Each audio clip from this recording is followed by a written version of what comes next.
The sun dipped low in the west, casting long, golden rays that gradually lost their warmth.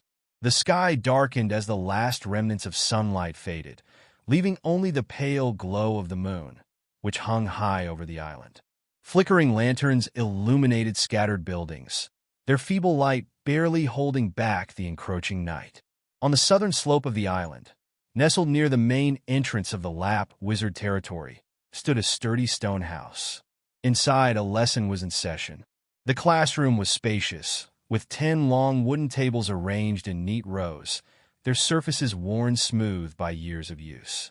A great fireplace adorned with pebbles stood at the front, its embers faintly glowing. Beside it, a tall, brown lectern towered over the room, where a middle-aged instructor with a thick beard stood. Dressed in a gray wizard's robe, he spoke in measured tones. The essence of advancing as a wizard lies in the continuous growth and sublimation of the spirit. Over 40 apprentices sat cross-legged on the floor, listening intently. They wore robes of the same style as the instructor, though his was more ornate. A triangular badge gleamed on his chest, a stark contrast to the dull iron insignias they bore, his shining gold. A hush settled over the room as the instructor glanced at his pocket watch. "That will be all for today," he announced, his deep voice cutting through the silence. With a decisive snap, he shut the hefty black tome in his hands, tucked it under his arm, and turned to leave. But just as he reached the door, he paused, his sharp gaze sweeping over the apprentices. After a brief moment, he added, "For the next 3 months, there will be no monthly classes, nor will there be daily tasks. I advise you all to make your preparations early." His words lingered in the air, heavy with unspoken meaning. Then, with a flick of his wrist, the luminous crystals suspended from the ceiling dimmed, their glow vanishing in an instant. Moonlight streamed through the windows, its cold, silvery touch barely enough to dispel the darkness. A quiet rustling followed as the apprentices gathered their belongings, their whispers barely audible over the faint sighs of disappointment. Then, a voice shattered the stillness. "Friends!" A young man with long hair snapped his fingers, conjuring a small flame at the tip of his index finger. The flickering light illuminated his face as he rose to his feet, sweeping his gaze over the gathered apprentices. Some ignored him, others sneered, but most turned to listen. "Nearly 10 years ago, we boarded a great ship and were brought to this island by a Lap wizard," he began, his voice steady, deliberate. His eyes settled on a petite blonde girl in the crowd. "Erica, that year you had just turned 6, the youngest among us." Under their watchful gazes, Erica smiled shyly, her golden hair shimmering in the dim light. The young man nodded, then gestured to himself. "I was 10 at the time, the oldest." His tone deepened. "And yet, even as the eldest, I've spent half my life here, studying, training, growing alongside all of you. We may not be bound by blood, but our bond." "Humph!" A scoff interrupted him. A boy with curly brown hair stood up, rolling his fur seat cushion under one arm. Without another word, he strode toward the exit, his footsteps echoing in the silence. The long-haired youth hesitated for only a moment before continuing, undeterred. "Our bond is stronger than that of brothers and sisters." But the boy's departure had set a precedent. One by one, others followed, slipping away into the night. Among them was Colin. Shouldering his backpack, he rubbed his temple, trying to soothe the persistent ache that had plagued him all day. His thoughts were a jumbled mess, fragments of memories colliding and breaking apart. Right now, all he wanted was to return to his stone house, to sort through the remnants of a past he barely understood. If not for the severe consequences of missing class, he wouldn't have left his quarters at all. "Colin!" A clear voice called from behind. Turning, he met the gaze of a striking young woman with golden hair and green eyes. Her short locks framed her face like silk, and in the moonlight, her emerald eyes gleamed with quiet intensity. Familiar, yet unfamiliar. Names, memories, half-formed and disjointed, flitted through his mind. Then, recalling the way the long-haired youth had addressed her earlier, Colin placed her name. "Erica." She nodded, stepping closer, a slight crease forming between her brows. Let's go. Her voice was quiet, almost contemplative. Without another word, she turned and started walking. Colin hesitated. Why are you just standing there? She glanced back, her expression unreadable. Coming, he muttered, forcing a smile as he caught up. If Erica noticed anything unusual, she didn't show it. Her thoughts seemed elsewhere. They walked side by side along the gravel path, their only company the rhythmic crunch of stones beneath their feet. The moonlight was bright enough to see by, casting elongated shadows on the ground. Colin's thoughts drifted. The scene reminded him of his childhood, of nights in the countryside, where the moon alone was enough to illuminate the world. That sense of nostalgia, so sudden and unbidden, made something twist deep in his chest.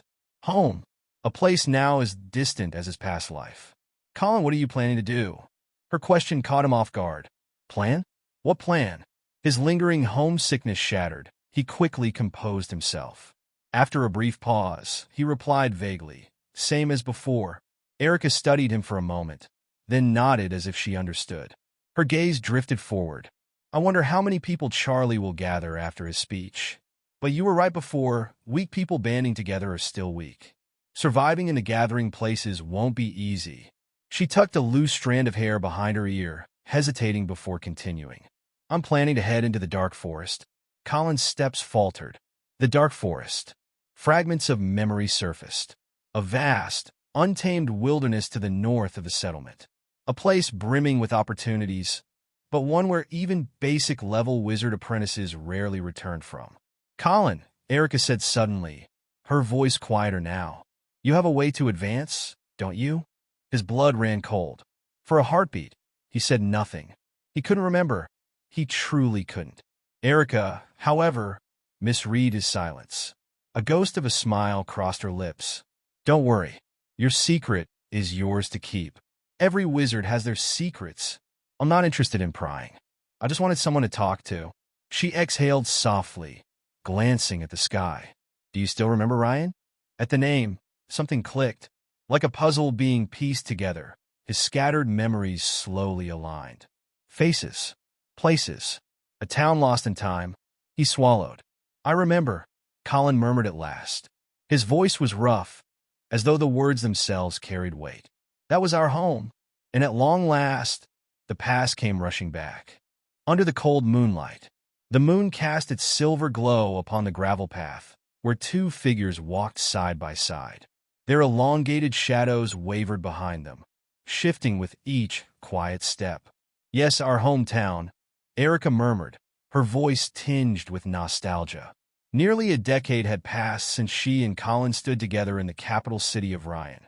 Within the Holy Flame Kingdom, their young fates altered forever. They had been mere children when their latent wizard talents were discovered, plucked from their homes, and taken to this island by the enigmatic figures of the lab school. 10 years, gone in an instant.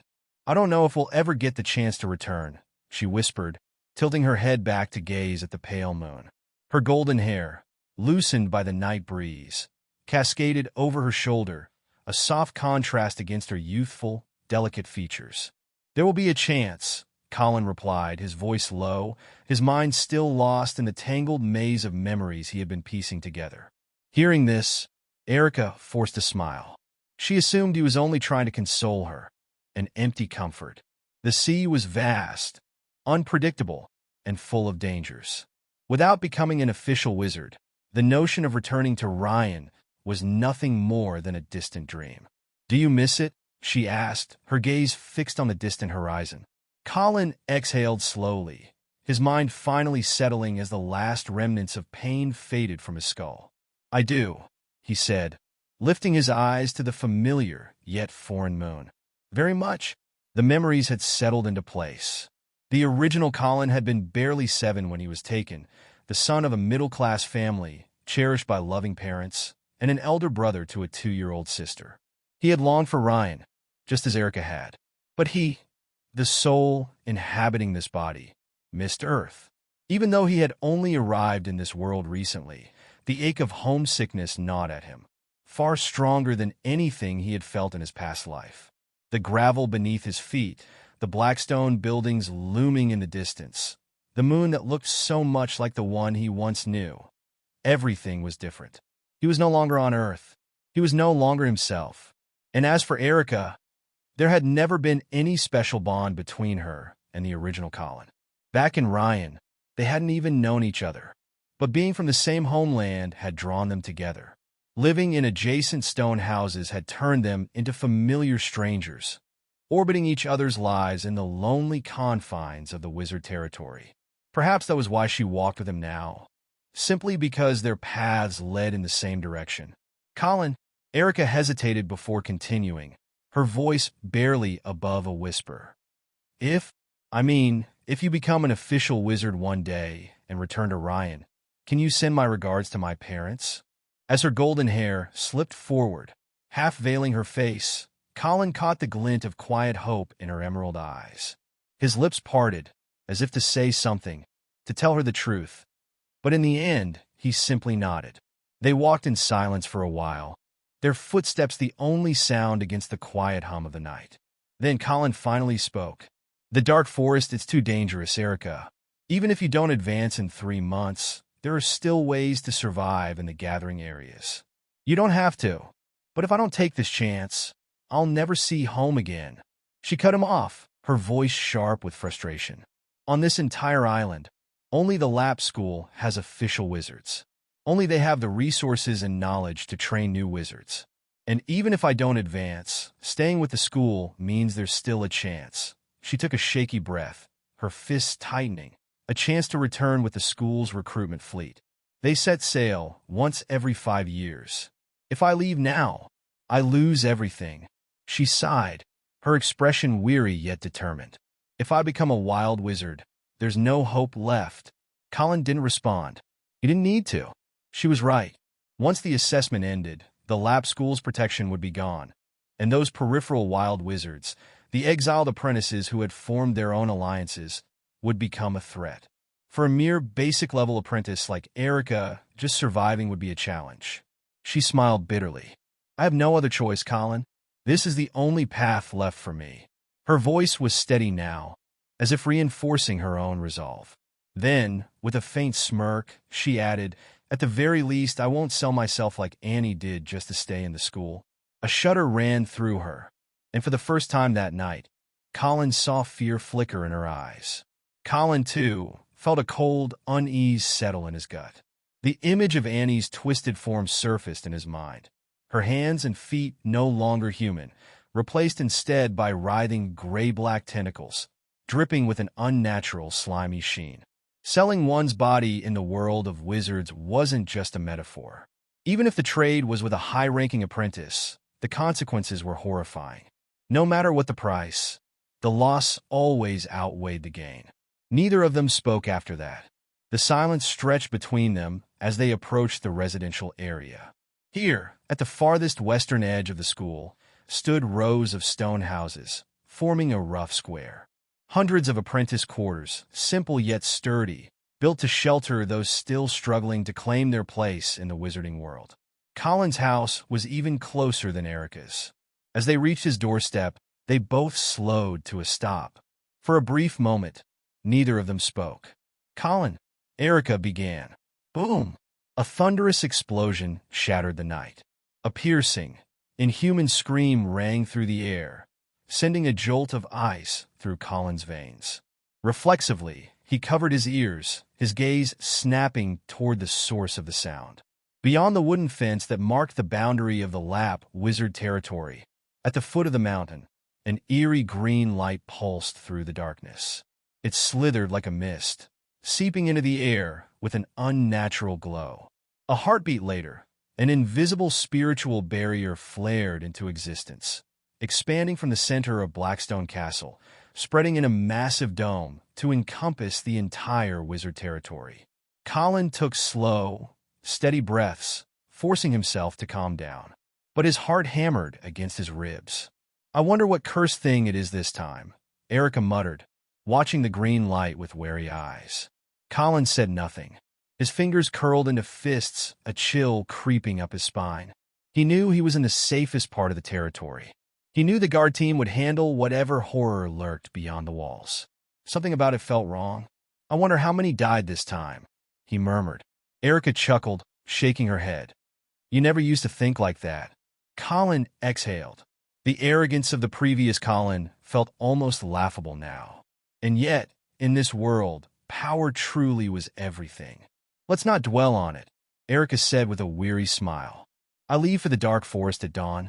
She hesitated, then whispered, if the day ever comes, don't forget my request. She turned away before he could respond, disappearing into her stone house. Colin lingered for a moment before stepping inside his own home. Under the moon's glow, his gaze fell upon the massive, ruined ritual circle smeared across the floor, its markings etched in dark, congealed blood. A bitter sigh escaped him. The original Colin had no secret to advancement. His eyes darkened. Only a ritual that cost him his life. Hey, welcome to Firescale Audiobooks. If you enjoy our audiobooks, please consider subscribing to the channel. Also, feel free to share your review in the comments section below. The pattern on the floor was in shambles, barely recognizable as its original four-pointed star shape. The traces of dried blood on it, under the moonlight, showed a dark, blackish red. Colin sat down by the bed, his thoughts drifting back to the early morning hours, just over a dozen hours ago. The rough stone wall, the fireplace built of cobblestones, the open wooden window, the fresh bloodstains visible at his feet under the moonlight, and him sitting on the bed with a pale face, holding his head and looking around him. That was the scene just after he had first arrived. Before his transmigration, he was just your average corporate drone. Single, he had just bought a house this year with the help of his family and had financed a car as well. Although his job was mundane, it was at least relaxed and stable. All things considered, life was bland yet happy. He had never imagined he would end up transmigrating. Colin snapped back to reality and leaned backward, letting his body fall onto the bed. Thud. But immediately, he sat up again, grimacing in pain. He had forgotten that this was no longer his own soft, big bed. This was nothing more than a hard, cold wooden bed. Feeling unexplainably irritable inside, he abruptly rose from the hard and cold wooden bed, pacing over to the window and looking up at the moon above that was incredibly similar to the one from his previous life. Although the weather was fine tonight, there were still some clouds drifting in the sky, wavering around the full moon with the night breeze and being tinged with a pristine silver. It was a long while before he finally calmed down, stomping his feet and shaking his hands, warming his hands and feet that had been chilled by the early spring breeze. Before long, feeling the blood flow to his limbs, he slowly went over to the wooden table beside the bed and bent down to extend his right index finger. Hiss! There was no lighter, nor any magical props. Merely stretching out a finger, stirring up his spirit, and calling upon magic power, a flickering flame suddenly emerged on his fingertip. Colin stared at the flame dancing in his hand, his expression slightly startled, the beautiful azure blue of his pupils flickering with the flame, filled with an indescribable emotion. Apprentice trick, the ignition technique, true supernatural power. After a while, he lit the oil lamp and extinguished the flame on his fingertip, preparing to start cleaning up the mess left by the original inhabitant. In the morning, he had been busy rushing to class and only managed to hastily wipe the floor with his foot before hurrying out, without even bringing his lunch. The floor was still a tangled mess. The stone house where the former inhabitant lived was a standard single room for basic-level apprentices, uniformly constructed by the lab school. The size was neither too large nor too small, about 50 square meters, rectangular in shape, with a washroom and a kitchen on either side of the entrance hall, followed by the bedroom, and further in, a quiet room of about 10 square meters for meditation. And it was beside the bed that the former inhabitant had drawn the ritual pattern, taking up almost half of the entire bedroom space. Scattered across it were various ritualistic items that would probably take a lot of effort to clean up. Fetching a broom from the washroom, Colin was ready to sweep the floor first. Disjointed bones, discard ordinary cobblestones, throw away crystals, keep. He cleaned up the floor swiftly. After a while, his actions abruptly stopped. He reached out towards a pure black orb, whose material was indiscernible, placed in the center of the ritual pattern. A wave of confusion filled his heart as this object did not exist in the former inhabitant's memory. His slender hand slowly approached the black orb, pausing just before touching it. "This is an Earth. Everything requires extra caution," Colin inwardly commented, intending to retract his hand and find something more suitable to handle it with. But a sudden chill took him by surprise. Emanating from his right hand, Colin's eyes widened as the egg-sized black orb transformed into a mysterious mist, crawling over his hand which he hadn't had the chance to withdraw yet, gradually spreading across his body. He staggered to his feet, raising his arm to watch the eerie black mist spread rapidly across his body, terror filling his eyes. Forearm, shoulder, chest. In a flash, the mist had enveloped everything below his head. Then, as though the mist had found its target, it converged and rushed up towards his head. Whoosh! A buzzing filled Colin's head, and he swayed, collapsing onto the bed. The next morning, the sky was faintly lit. Bang, bang, bang. A regular knocking came from outside the stone house. But Colin, lying on the bed, twitched his eyelids slightly, yet did not awaken. After the knocking continued for a while with no response, it gradually ceased. Zzzt. A second later, a brown envelope was pushed through the gap under the door. The robust parchment paper made a slight scraping sound against the floor, and the red-blue gradient wax seal was firmly affixed at the mouth of the envelope, with a pattern of intertwined flames. Some time after, amidst the faint rustle of writing, a piece of paper followed and was stuffed next to the envelope. Then came the gradually fading sound of footsteps. The sun slowly rose from the horizon, gilding the jewel-blue sea with gold. Before long, the morning light peeked through the cracks of the wooden window, spilling onto the wooden floor, then slowly shifted, climbing up the bed to shine on Colin's pale face. After a while, Colin's slender eyelashes fluttered slightly, and he finally slowly opened his eyes. The sunlight was harsh, and he instinctively squinted, raising his right hand to shield his eyes. Then, as if he remembered something, he suddenly sat up, stood beside the bed, and looked around, then raised his hands, stretching them out, carefully observing them. His palms were pale and full, his arms long and healthy, without any excess hair or several additional tentacles, and upon checking his entire body, everything was normal. Colin let out a long sigh. A strange feeling lingered in his mind. After hesitating for a moment, he followed the feeling and willed a thought. Tiny pale golden particles abruptly appeared before him, eventually coalescing into a square golden paper. Colin's eyes widened. The golden paper was densely covered with many bizarre, yet aesthetically pleasing black lines.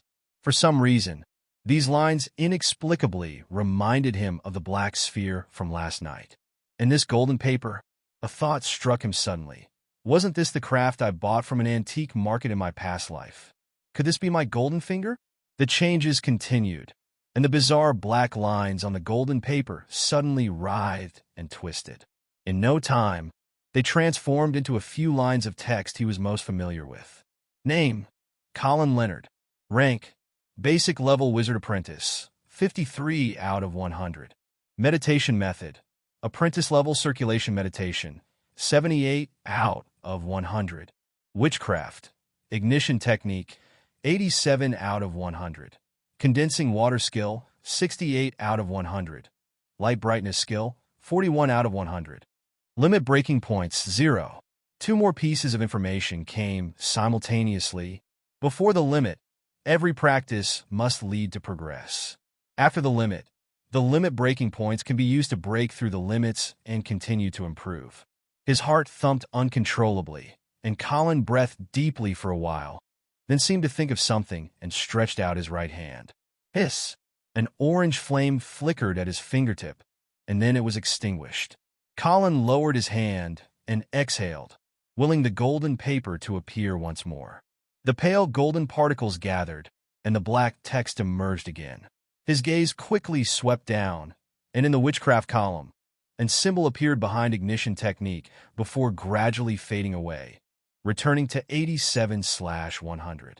Colin felt a rush of joy, Though the progress of ignition technique had not changed, he could distinctly feel improvement. The consumption of magic power seemed to have decreased slightly, and the flame seemed a bit more stable. Every practice must lead to progress. His heart pounded violently, and no amount of deep breaths could ease it. He quickly walked to the wall, pushed open the window, and the bright light made him squint momentarily. Once adjusted, he allowed his gaze to travel into the distance. Illuminated by the sunlight, the vast blue sea shimmered into the horizon, with flocks of white seabirds skimming low over it, emitting shrill cries.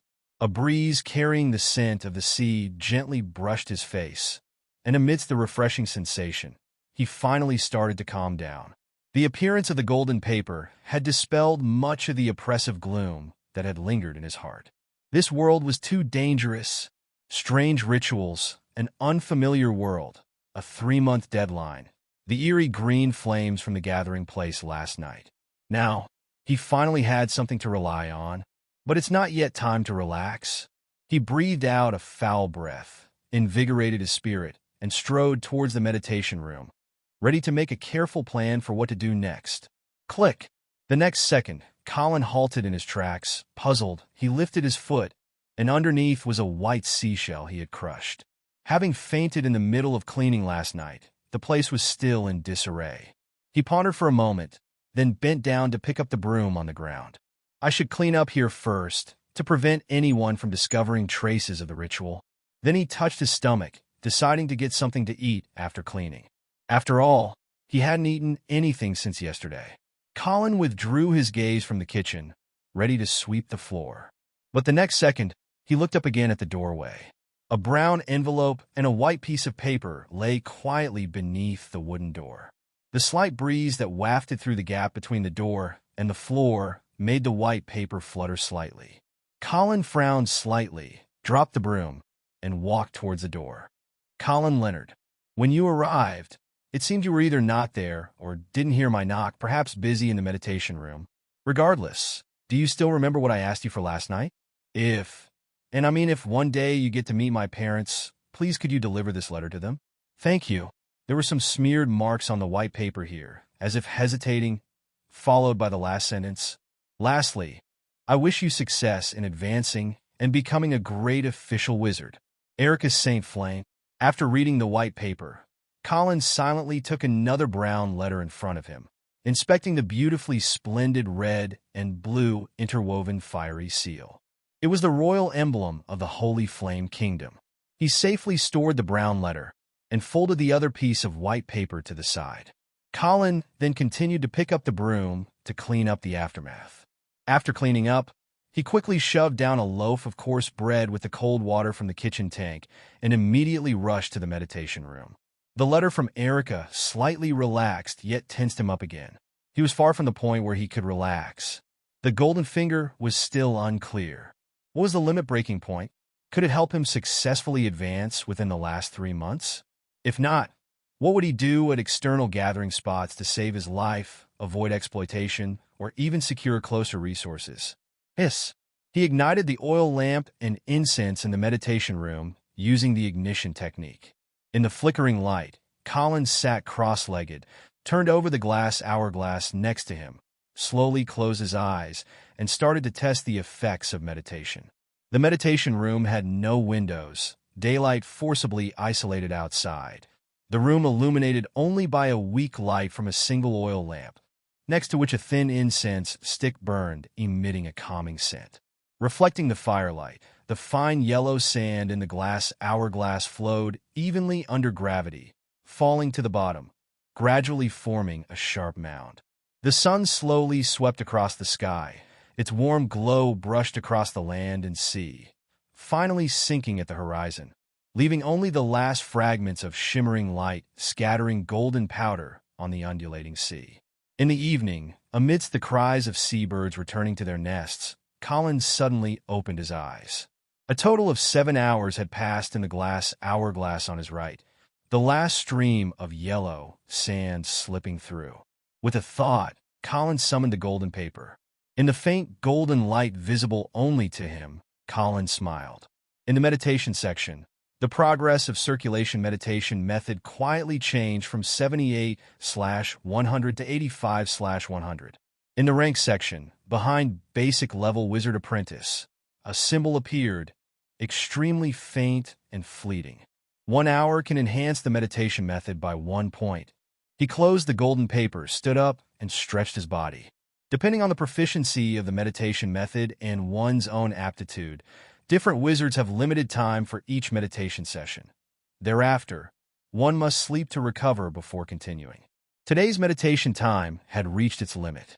He bent down to extinguish the incense and immediately began to ponder. The original owner's aptitude was not strong. After nearly 10 years of training, he was just over half past basic level wizard apprentice at 53 out of 100.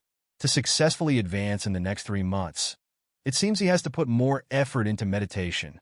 Colin glanced at the hourglass, then carefully felt his body. From this meditation, advancing the meditation method by 7 points, without any change in aptitude, slightly shortened the training duration, and the enhancement of magic power inside the body also seemed slightly increased from before.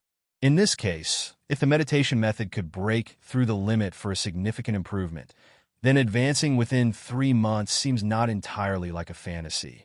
Pale golden particles converged. Colin looked at the bottom row, frowning to himself. Limit breaking point. What exactly is it? Could it be? He thought of something and quickly walked out of the meditation room. Minutes later, Colin held a magic stone left by the original owner, summoning the golden paper with a hint of anticipation. As soon as the golden paper appeared, his gaze did not pause, heading straight for the last line, focusing on it. Soon, a refreshing sensation gradually emanated from the magic stone in his hand. Golden paper's last row of limit breaking points, followed by the black 0 character, also began to pulsate slowly. Colin felt a surge of joy inside and continued to stabilize his mood, focusing his spirit. Soon, the magic stone gradually transformed into gravel, and the black character after the limit breaking point turned into a 1. Excited, Colin took out the last magic stone left by the original owner, intending to continue transforming the limit breaking point. But the next moment, he hesitated and stopped, pondering silently. There's no rush. I still need to keep some magic stones on hand. Although accommodation at the school is free and food is provided at the beginning of each month, anything else requires magic stones. The school only issues 1 magic stone per year to basic level apprentices. 1 magic stone isn't much, but the original owner and other apprentices didn't have to worry about daily living and could concentrate solely on their studies. The situation was similar to students from his past life who had no jobs and focused solely on their studies. 1 magic stone a year was akin to a regular student's pocket money after living expenses from his past life. So it wasn't a lot. Having been here for many years, the original owner had only managed to save up 2 magic stones. I should keep them for now. After all, magic stones can be turned into limit breaking points at any time, but the reverse is not true, and my meditation method hasn't been cultivated to the limit yet. I don't need limit breaking points. He pondered silently. Time flew swiftly. Every evening after dinner, as the sun set, Colin would enter the meditation room to meditate until midnight, practicing until his limit and then going to bed to rest. During other times, he wasn't idle either, practicing various witchcraft spells, occasionally pushing open the window, facing the sea when he felt tired, leaning against the window ledge, quietly enjoying the sea breeze and gazing at the distant, majestic blue sea. Seagulls relaxed, the shimmer of waves flickered, whether it was morning, noon, evening, or midnight. It was a breathtaking sight, a rare scene for him who lived in the mainland in his past life. When letting his mind wander, he would sometimes humorously think that owning such a hillside house with a breathtaking sea view would require how many years of overwork in his past life. Maybe a lifetime wouldn't be enough. Of course, life here wasn't all that beautiful. Cooking was done on a wood stove, no need to think about lavish meals. Due to its proximity to the sea, some fish and seafood were distributed monthly, but by the time it was their turn, only the leftovers picked over by intermediate and above wizard apprentices were available. mostly just salted fish and other dried goods, with staple foods being various grains, coarse wheat bread, and the like. However, fortunately, there was the ignition technique for starting fires and the condensing water skill for drinking water, which avoided some troubles. On the rare occasions when his mind wandered, he would glance through the side window at the neighboring stone house. But Erica still hadn't returned. On the third evening, inside the meditation room, yellow sand granules flowed swiftly through the gap of the hourglass, and Colin slowly opened his eyes after about 6/7 of it had passed. His meditation time had reached its limit. Golden paper appeared as his mind wished. On its indiscernible material surface, rows of text were neatly arranged. Name, Colin Leonard. Rank, Basic Level Wizard Apprentice, 53 out of 100. Meditation Method, Apprentice Period Circulation Meditation, 100/100. Witchcraft, Ignition Technique, 100 out of 100. Condensing Water Skill, 73 out of 100. Light Brightness Skill, 61 out of 100. Limit Breaking Point 1. In these 3 days, he had not only cultivated his meditation method to its limit, but also the ignition technique. The condensing water skill had only progressed by 5 points due to its inconvenience, but the light brightness skill had increased by a substantial 20 points and was now ready for instant casting. Usually, when studying any witchcraft initially, one must recite awkward spells and perform corresponding gestures. But as proficiency increased and understanding of the witchcraft deepened, the time required for spells and gestures would decrease, eventually forming a clear magic model in the mind, enabling instant casting. Instant casting on the panel corresponds to progressing to 60/100. Colin shook his head, suppressing his bustling thoughts, exhaling deeply. He then focused his spirit and firmly pressed on the upward arrow symbol following the apprentice period circulation meditation. Bang! The black upward arrow symbol trembled slightly, blurred, but then returned to its original form. Colin felt a sinking feeling in his heart. It must be because the limit breaking point isn't enough, Colin concluded after careful thought. On the golden paper, the right after the limit of the ignition technique appeared more solid and was surrounded by a faint blue glow. In contrast, the meditation method looked somewhat ethereal and also lacked the blue outline of light. Colin reached into the inside of his clothing and pulled out a gray cloth purse, fetching the last magic stone he had left and holding it in his hand. But soon, he released his grip, hesitant in his mind. What if I absorb the last magic stone, and it's still not enough for the limit breaking point? He rose anxiously and stepped out of the meditation room to a window that faced the sea. The sun was setting, the world was dim, with only a few yellow glimmers left, signaling the coming of night. Leaning against the window, he pondered for a long time before finally putting the magic stone back into the cloth purse, and then walked over to the wooden cabinet beside the bed. If using this magic stone wasn't enough, earning new ones afterward would be difficult. He dared not gamble and prepared to take a more secure path, keeping the magic stone as capital for now. The cabinet wasn't very big, and it took Colin a little while to sort through the contents. In the end, aside from some worn and miscellaneous items, the only things of value were a sunlight-breathing technique, a general basic witchcraft for apprentices, and an introduction to basic-level magic crystal making. The sunlight-breathing technique was bought by the previous owner years ago from an old apprentice at the market, who claimed it could enhance that ability. Of course, the reason for the purchase wasn't to enhance that capability. He primarily bought it because during that period, practicing the night breathing method was very popular among the apprentices. And since the book was cheap, he decided to get it. Regrettably, after trying for a long while, the original owner hadn't even reached the beginner level and just threw it into the cabinet to gather dust. General Basic Witchcraft for Apprentices was bought even earlier at a bookstore run by the school. After learning a few witchcraft techniques for daily life, the original owner also set it aside. The owner had poor talent, which was evident in all aspects, including learning the basic knowledge of wizards. Wizards' cultivation isn't something that can be achieved overnight. It requires learning a vast amount of basic knowledge. Previously, apart from meditation, the owner's days were spent pondering the newly learned knowledge, leaving no time for learning more witchcraft. It was only in the past 2 years, having mostly mastered the basic knowledge, that he had some spare time, but that too was invested in trying to advance his realm. After all, if one cannot advance to intermediate apprentice within 10 years, they would be expelled from the school. Moreover, with accommodation, food, and safety hardly a concern within the school, the owner had naturally chosen to focus entirely on advancing in realm. As for the last book, Introduction to Basic Level Magic Crystal Making, that was precisely the safer route Colin was looking for. The previous owner had only bought the book recently, intending it to be a skill to make a living with after being kicked out of the school, but he later stumbled upon a bizarre ritual that could supposedly help him advance. So he discarded the book. After all, who would prefer to venture outside to a gathering place if they could stay within the school? Unfortunately, the ritual had failed, and it cost him his life. Colin picked up the introductory book on making, opened it in his hands, and flipped through it. His plan was simple. He wanted to see if he could learn to make magic crystals in a short time using the golden paper. If he could, he would use the remaining magic stone to buy raw crystal materials and then make and sell magic crystals for more magic stones. If not, he would look for other alternatives.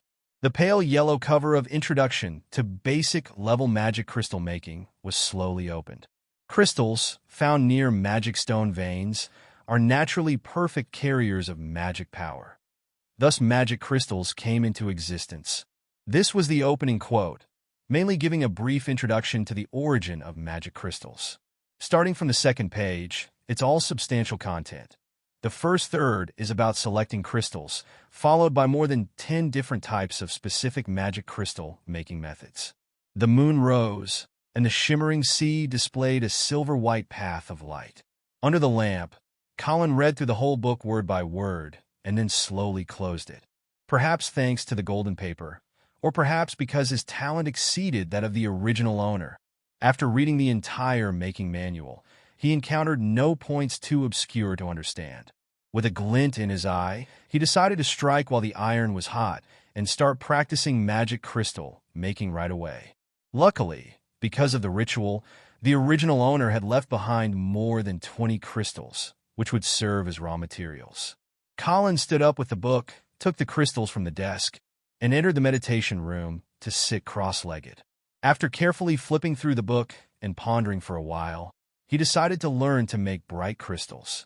Bright crystals are mainly used for illumination, especially indoors, being much brighter than oil lamps, odorless, and without the risk of causing fire, and they also last quite a while.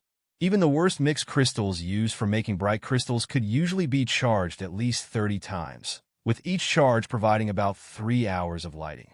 Therefore, there was significant demand for bright crystals in the market. Furthermore, among the few witchcraft techniques the original owner learned, one was the light brightness skill. Although the light brightness skill is very different from making bright crystals, they share a common essence, and choosing it might save some time. Without needing to meditate and adjust his state or light calming incense, Colin grasped a crystal and began crafting. According to the book, one must first mold magic power into a specific shape and slowly infuse it into the crystal at a special frequency. Time quietly slipped by. He either erred in shaping the magic power or in changing the frequency. However, with the golden paper, he felt improvement after each failure. Finally, after roughly an hour, he managed to successfully inject magic power into the crystal. After completing this step, the next was to etch a magic model into the crystal with magic power and establish a witchcraft circuit. Colin held his breath and carefully constructed the magic model with magic power. This step was unlike the first. A mistake here would cause the crystal to shatter and be ruined. A soft white light emitted, overpowering the yellow light of the oil lamp and illuminating the entire meditation room.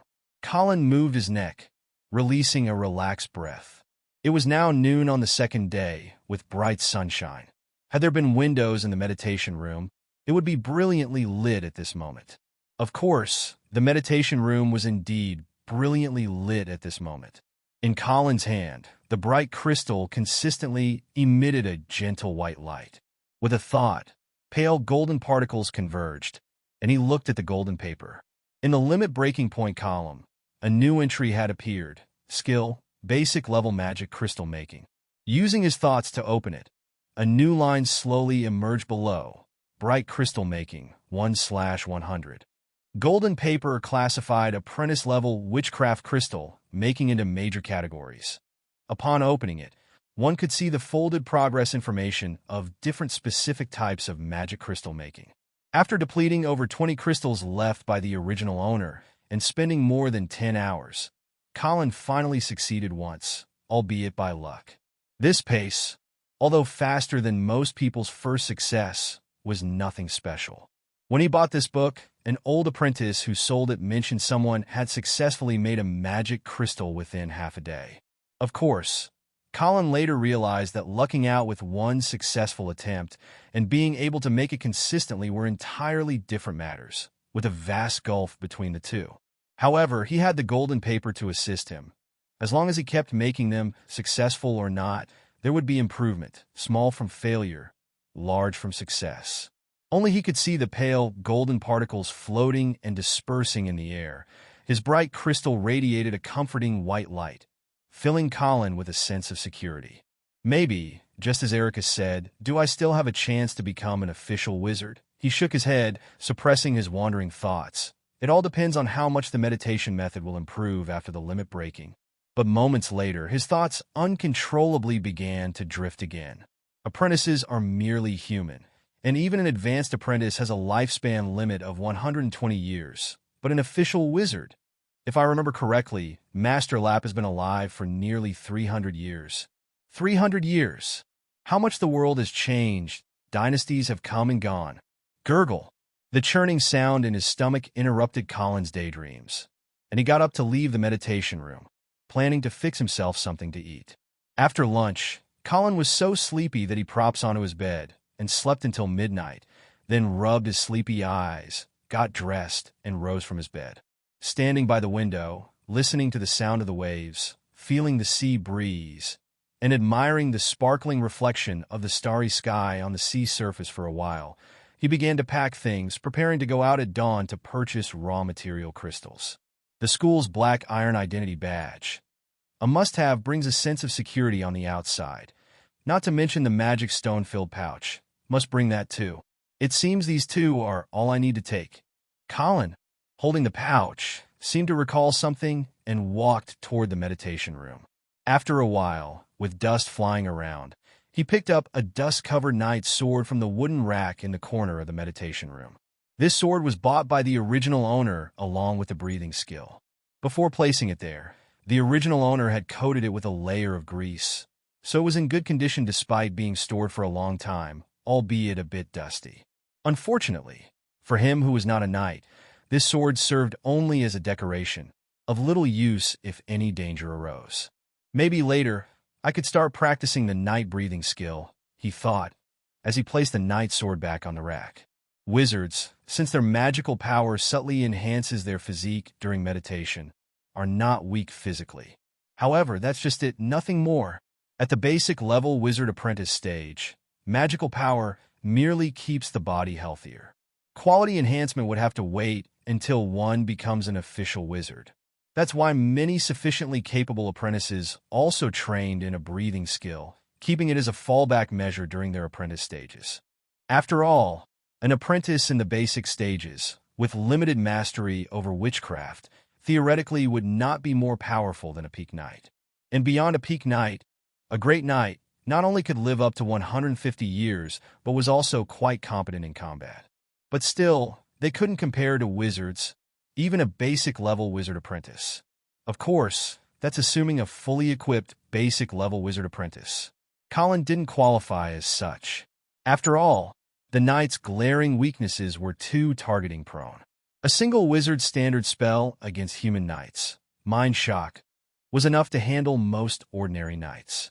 Of course, for them being both wizard and knight, there is no such weakness.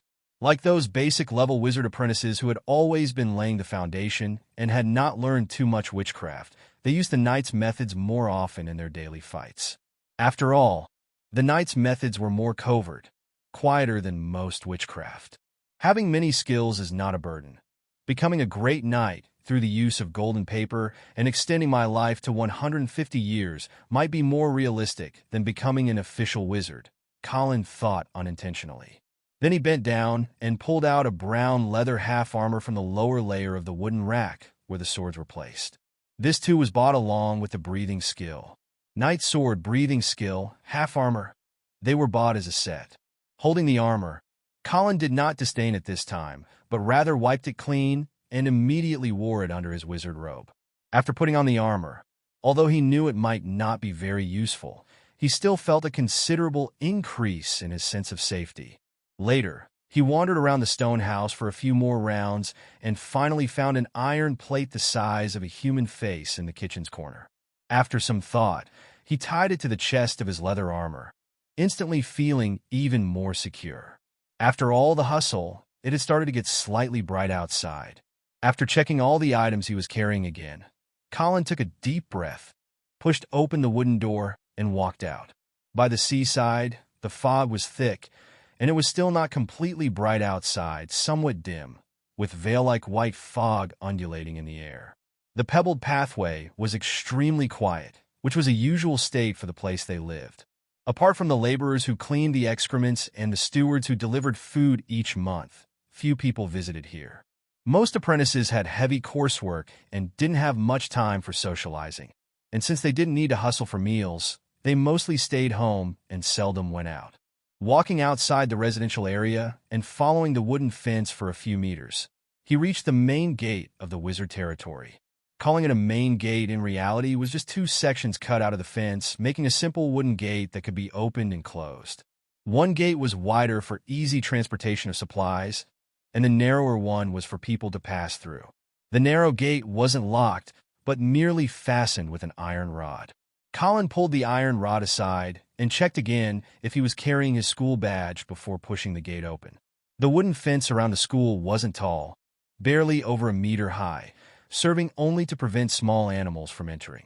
The real barrier of the school was the semi-transparent protective shield he had seen rise up a few nights ago. That was a large witch array, which was why he needed to repeatedly check whether he was carrying the identity badge. The identity badge was bound 1-to-1. One could only enter Lap School's territory if they had it. Forgetting it would mean trouble. After stepping out through the narrow gate and walking a few hundred meters forward, buildings gradually started to appear, marking his true departure from the monitoring range of the witch array. Coming towards him was a row of neatly arranged gray buildings built on a hillside. This area primarily housed various shops run by the school and a trading market. Further down was a cluster of houses with various styles, inhabited by the best among those gathered in the outer territories of the wizards. And farther still, at the foot of the mountain, lay the small town they referred to as the gathering place in the outer world. 10 minutes later, Colin arrived at the market in the center. Although the shops also sold crystals and in complete varieties, with all sorts of qualities and in large quantities, the prices there naturally were a bit higher than those of the individual vendors at the market. Had it been a normal time, perhaps he could overlook a small difference in price for convenience. But now, with only one magic stone on him, and wanting to buy as many crystals as possible, he had to head to the market. The market was a large, square open space. Perhaps it was too early, and there were only a few stalls, none of which sold crystals. Colin stood and waited until the sun rose from the sea level, filling the sky with splendid morning colors, before the stalls that sold crystals appeared. How much for the mixed crystals? He approached to ask about the prices. 1 magic stone for 60 pieces, 20 gold coins for 1 piece, the vendor replied. Colin nodded but didn't buy right away. Instead, he waited a bit longer. After a while, a few more vendors selling crystals set up their stalls, and he went to ask about the prices. Finally, after several comparisons, he bargained for a while at the second-to-last vendor's stall. He exchanged the only magic stone he had for 65 pieces of mixed crystals and a small pack of crystal powder as a bonus. After that, he didn't delay any longer and immediately started back on his return journey. He quickened his pace until he entered the school's domain and felt the power of the witch array. Only then did Colin finally breathe a sigh of relief. Outside, although everyone maintained a respectful demeanor when they saw the black badge pinned to his chest. He himself was merely a basic-level wizard apprentice, and indeed he lacked confidence inside. The crystal vendor he bargained with was an intermediate wizard apprentice, although the vendor was estimated to be over 60 and had probably reached his peak in this lifetime. If the vendor chose so, he could still end his life. The feeling that his life depended on someone else's whims was indeed somewhat oppressive. Colin subtly adjusted his half-leather armor that had shifted slightly from walking, his face expressionless. He pushed open the narrow door, tethered his iron staff, then turned to look at the wide door next door. A few carriages were slowly passing by there. There were 4 carriages in total, loaded with goods, and the coachmen driving were all common people. On the island, that meant they were slaves. Leading the way was a steward, riding a brown horse alone, dressed in a plain, gray wizard robe. From the badge on his chest that was slightly different in style, but also black, he seemed to be a basic-level wizard apprentice, probably around 40 years old. The steward also saw Colin and gestured for the convoy to stop, then respectfully greeted him. Colin nodded in response and continued walking. The road in front of him was singular, and the middle-aged steward was waiting for him to go first. After Colin walked in front of the carriages, the steward waited a moment longer before signaling to the coachman behind to move on. Then he dismounted and proceeded on foot. He didn't seek to converse with Colin ahead, but rather maintained a proper distance, following behind. At this time of day, basic-level wizard apprentices like Colin were hopeless for advancement. After being kicked out of the school in 3 months, his status wouldn't even compare to the steward's, no longer worthy of currying favor. Of course, there was also no need to offend. Simply maintain respect and keep a distance. Is it already April? Listening to the clip-clop of hooves behind him, Colin suddenly thought. Usually, the delivery day for living supplies was the first day of each month. But that makes sense. He pondered for a moment. Since the 6th year, their courses had become once a month, arranged according to whenever the instructor was available, and they would be notified in advance or at the last minute. The last class was precisely at the end of March, and now that a few days had passed, it should be April. Now that I think about it, starting today, there really are only 3 months left. A sudden surge of anxiety rose from the depths of his heart. Cha! Suddenly, a faint shout seemed to carry through the wind, turning instantly into a muffled grunt. Colin was startled and subconsciously slowed his pace, looking towards the basic-level apprentice living area not far ahead. Although he had been in this world for several days now, he still felt very insecure and was exceedingly cautious about every disturbance. There was no fence around the living area. The neatly arranged stone houses symmetrically flanked the main thoroughfare. He glanced over but saw no one. As the wind continued to blow, he gradually came to a stop and focused his attention on listening. Jeff, clear situation or Mutual Assistance Association, this month's living supplies. Another person's voice carried over, and he pinpointed the specific location of the sound. It seemed to be on the right side of the main thoroughfare of the living area. The voice was faint and intermittent, incomprehensible, but there was an elusive sense of familiarity. Sir, what's the matter? The steward, following closely behind with the transport of goods, saw Colin stop and, after a moment of silence, walked up to him, leading a horse, and asked proactively. The distant sound was weak, and since he had been quite a distance from Colin, he hadn't heard it. Nothing, just remembered something. Colin's eyes flashed with an unusual light as he shook his head and explained, then added, "You need to hurry with the transportation of the goods. Go ahead, no need to follow me." "Very well, sir." The middle-aged steward looked somewhat puzzled, but without overthinking, he signaled to the convoy behind him, then bowed to Colin, mounted his horse, and rode off. "Giddy up!" Colin stepped aside to clear the road, standing at the edge of the path, watching as the 4-horse carriage passed by at a leisurely pace. The transport convoy was to deliver supplies first to the intermediate or higher-level wizards residing in the distant castle. The main road in the middle of their residences was the necessary route to get there. Whatever was happening in the gathering area up ahead, it ought to be just strife among the apprentices and wouldn't affect the convoy. But whether it would affect him was an unknown.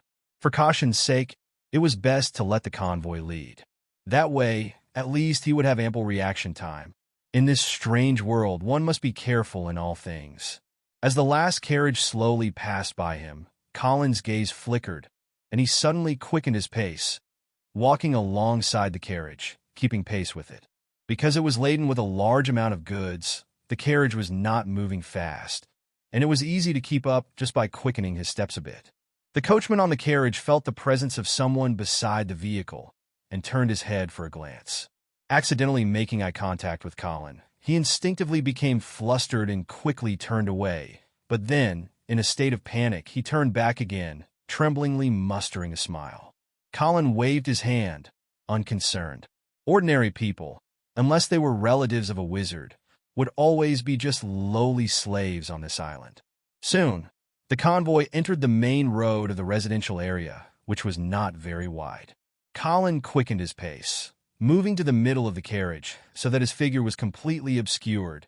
The coachman sitting in front couldn't help but straighten his back, his expression nervous.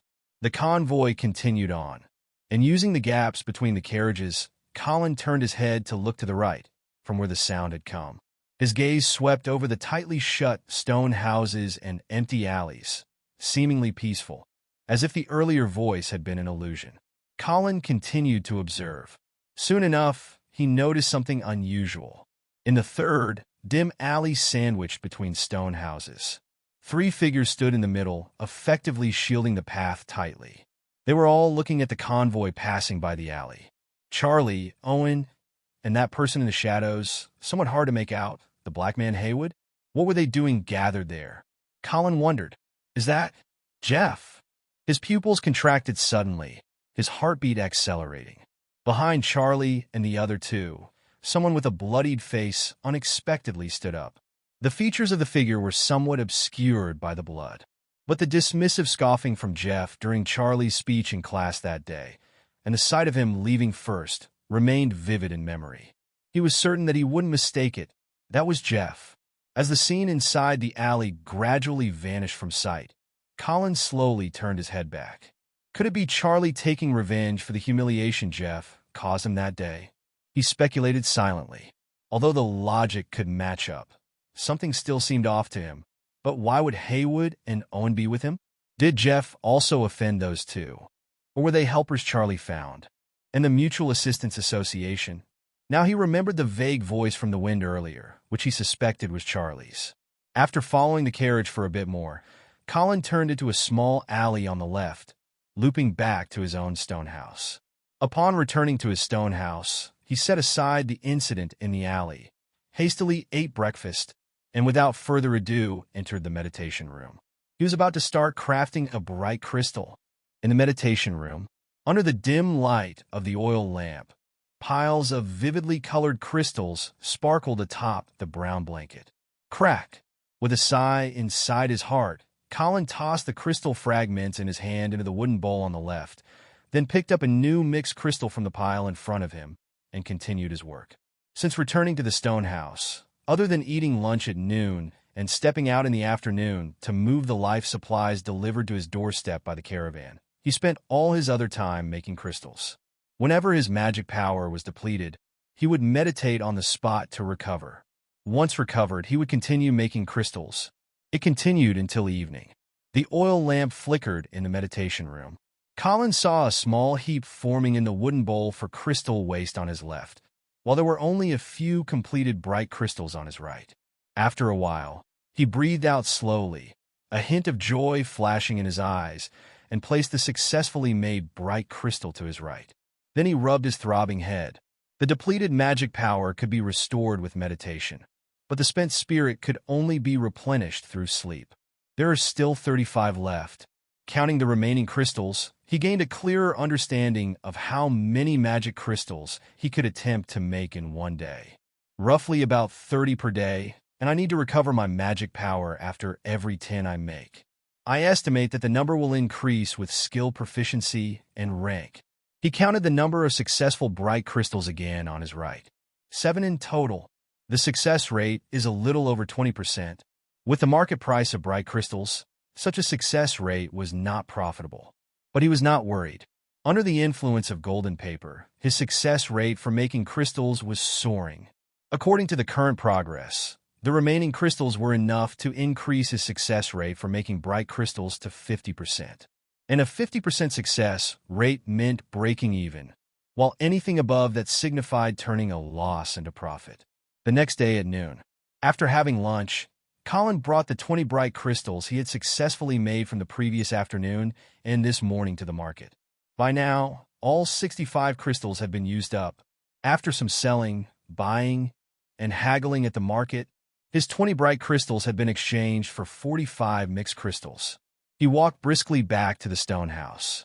In the evening, the sky blazed with sunset colors. Colin had just finished his meditation, stepped out of the meditation room, and leaned against the window, enjoying the view. He discovered that he suddenly had nothing to do. The day's meditation already reached its limit, and so did the number of times he could make magic crystals. If it were a few days before he started making magic crystals, he could spend his time continuously practicing witchcraft. But the daily work of making bright crystals consumed a lot of his spirit. Although he could still cast witchcraft, practicing it nonstop was difficult. Thus, there would always be some spare time. Outside the window, the sun set like a blazing fire, and flocks of birds soared over the sea. He, however, lacked the mood to relax. Frowning and pondering for a while, he felt a surge of inspiration, turned around, walked to the wooden cabinet beside the bed, and bent down. When he stood up, he was holding an old book with a yellow cover, Sunlight Breathing Technique. The dreadful state of Jeff he had seen the day before kept making him uneasy. Since he was idle anyway, he decided to practice this night breathing method. As for learning witchcraft, if he still could find the time, then he would consider it. After all, studying witchcraft and practicing witchcraft were alike. They consumed spirit. And consuming spirit would also affect the crafting of magic crystals. The crafting of magic crystals was directly related to whether he could advance, which was his most important goal at the moment. Compared to that, everything else had to take a back seat. Time once again hit the fast-forward button. In the following days, Colin crafted crystals every morning, practiced the sunlight breathing technique in the afternoon, and went to meditate in the evening, using the sporadic time in between to practice witchcraft. His life was full and regular. 2 days later, the newly exchanged 45 crystals were sold out again, and Colin headed to the market, this time bringing back 75 mixed crystals. Another 2 days passed, and the 75 mixed crystals turned into 125. Soon, a week had passed. In the late afternoon, by the stone house bed, Colin was practicing the sunlight breathing technique shirtless, his sturdy chest rising and falling rhythmically with the movements of the technique. Sweat dripped slowly down his well-defined jaw, falling onto the wooden floor and causing an almost imperceptible splash. His bare upper body was strong and well-defined, with a clear collarbone, sculpted chest muscles, 6 neatly arranged abs, and profound Adonis belts. His body's muscle contours were defined without appearing too bulky. He hadn't expected that in just 11 short days, his originally frail body would transform into this. On one hand, this was thanks to the sunlight breathing technique. On the other hand, it was also thanks to the school providing food that was both ample in quantity and rich in variety. Otherwise, it would not have been so easy to improve to this level. As sweat continued to drip, Colin was focused, his chest and abdomen rising and falling rhythmically with his movements. He was nearly done with a complete set of the technique. After a while, Colin pulled back his arms and stood still with his feet apart, then took a long breath out. With a thought, golden particles appeared. Name: Colin Leonard. Rank: Basic Level Wizard Apprentice, 53 out of 100. Basic Level Knight, 69 out of 100. Meditation Method: Apprentice Circulation Meditation, 100/100. Sunlight Breathing Technique, 100 out of 100. Witchcraft: Ignition Technique, 100 out of 100. Condensing Water Skill, 80 out of 100. Light Brightness Skill, 85 out of 100. Limit Breaking Point 1. A look of joy appeared on Colin's face. Compared to the slower pace of wizardry cultivation, the training of a knight was like being on a rocket. In these 11 days, Not only had he pushed the sunlight breathing technique to its limit, he had also turned from an ordinary person into a basic level knight, and even surpassed his wizard rank progress. If only wizardry cultivation could be this quick, Colin thought, shaking his head as he walked to the washroom, ready for a shower. Knights, in comparison to wizards, were a weaker system. A basic level knight, enhanced by blood energy, had physical capabilities comparable to an athletic champion from his previous life. An intermediate knight would reach the human body's limits. An advanced knight solidified blood energy into a life seed, surpassing human physical limits. But even an advanced knight would still be of flesh and blood without armor, vulnerable to swords and susceptible to fire and water. This condition would continue until one broke through the peak of knight power to become a great knight, wherein the life seed underwent sublimation and a qualitative change occurred. The power of a great knight far exceeded human limits, able to tear apart tigers and leopards with his hands, and blood energy could be extended into various uses, making him as well protected as wearing a layer of thick cowhide armor without a single cover. However, the human body had its limits, and the defense of a great knight was finite. Without the modifications of witchcraft, the flesh and blood body could not compare to steel or stone. The body of flesh and blood still feared high temperatures and poison gas, and their mental defenses were only slightly stronger than ordinary people. Faced with a fully equipped basic level wizard apprentice, a knight would more often than not be at a disadvantage. After all, for wizards, most witchcraft could be instantly cast once mastered, and as long as one wasn't at a very close distance, they could release a couple of mind shocks. In mind shock witchcraft, even a great knight couldn't withstand many hits. This was, after all, a world of wizards. After taking a bath, there was still some time left before evening.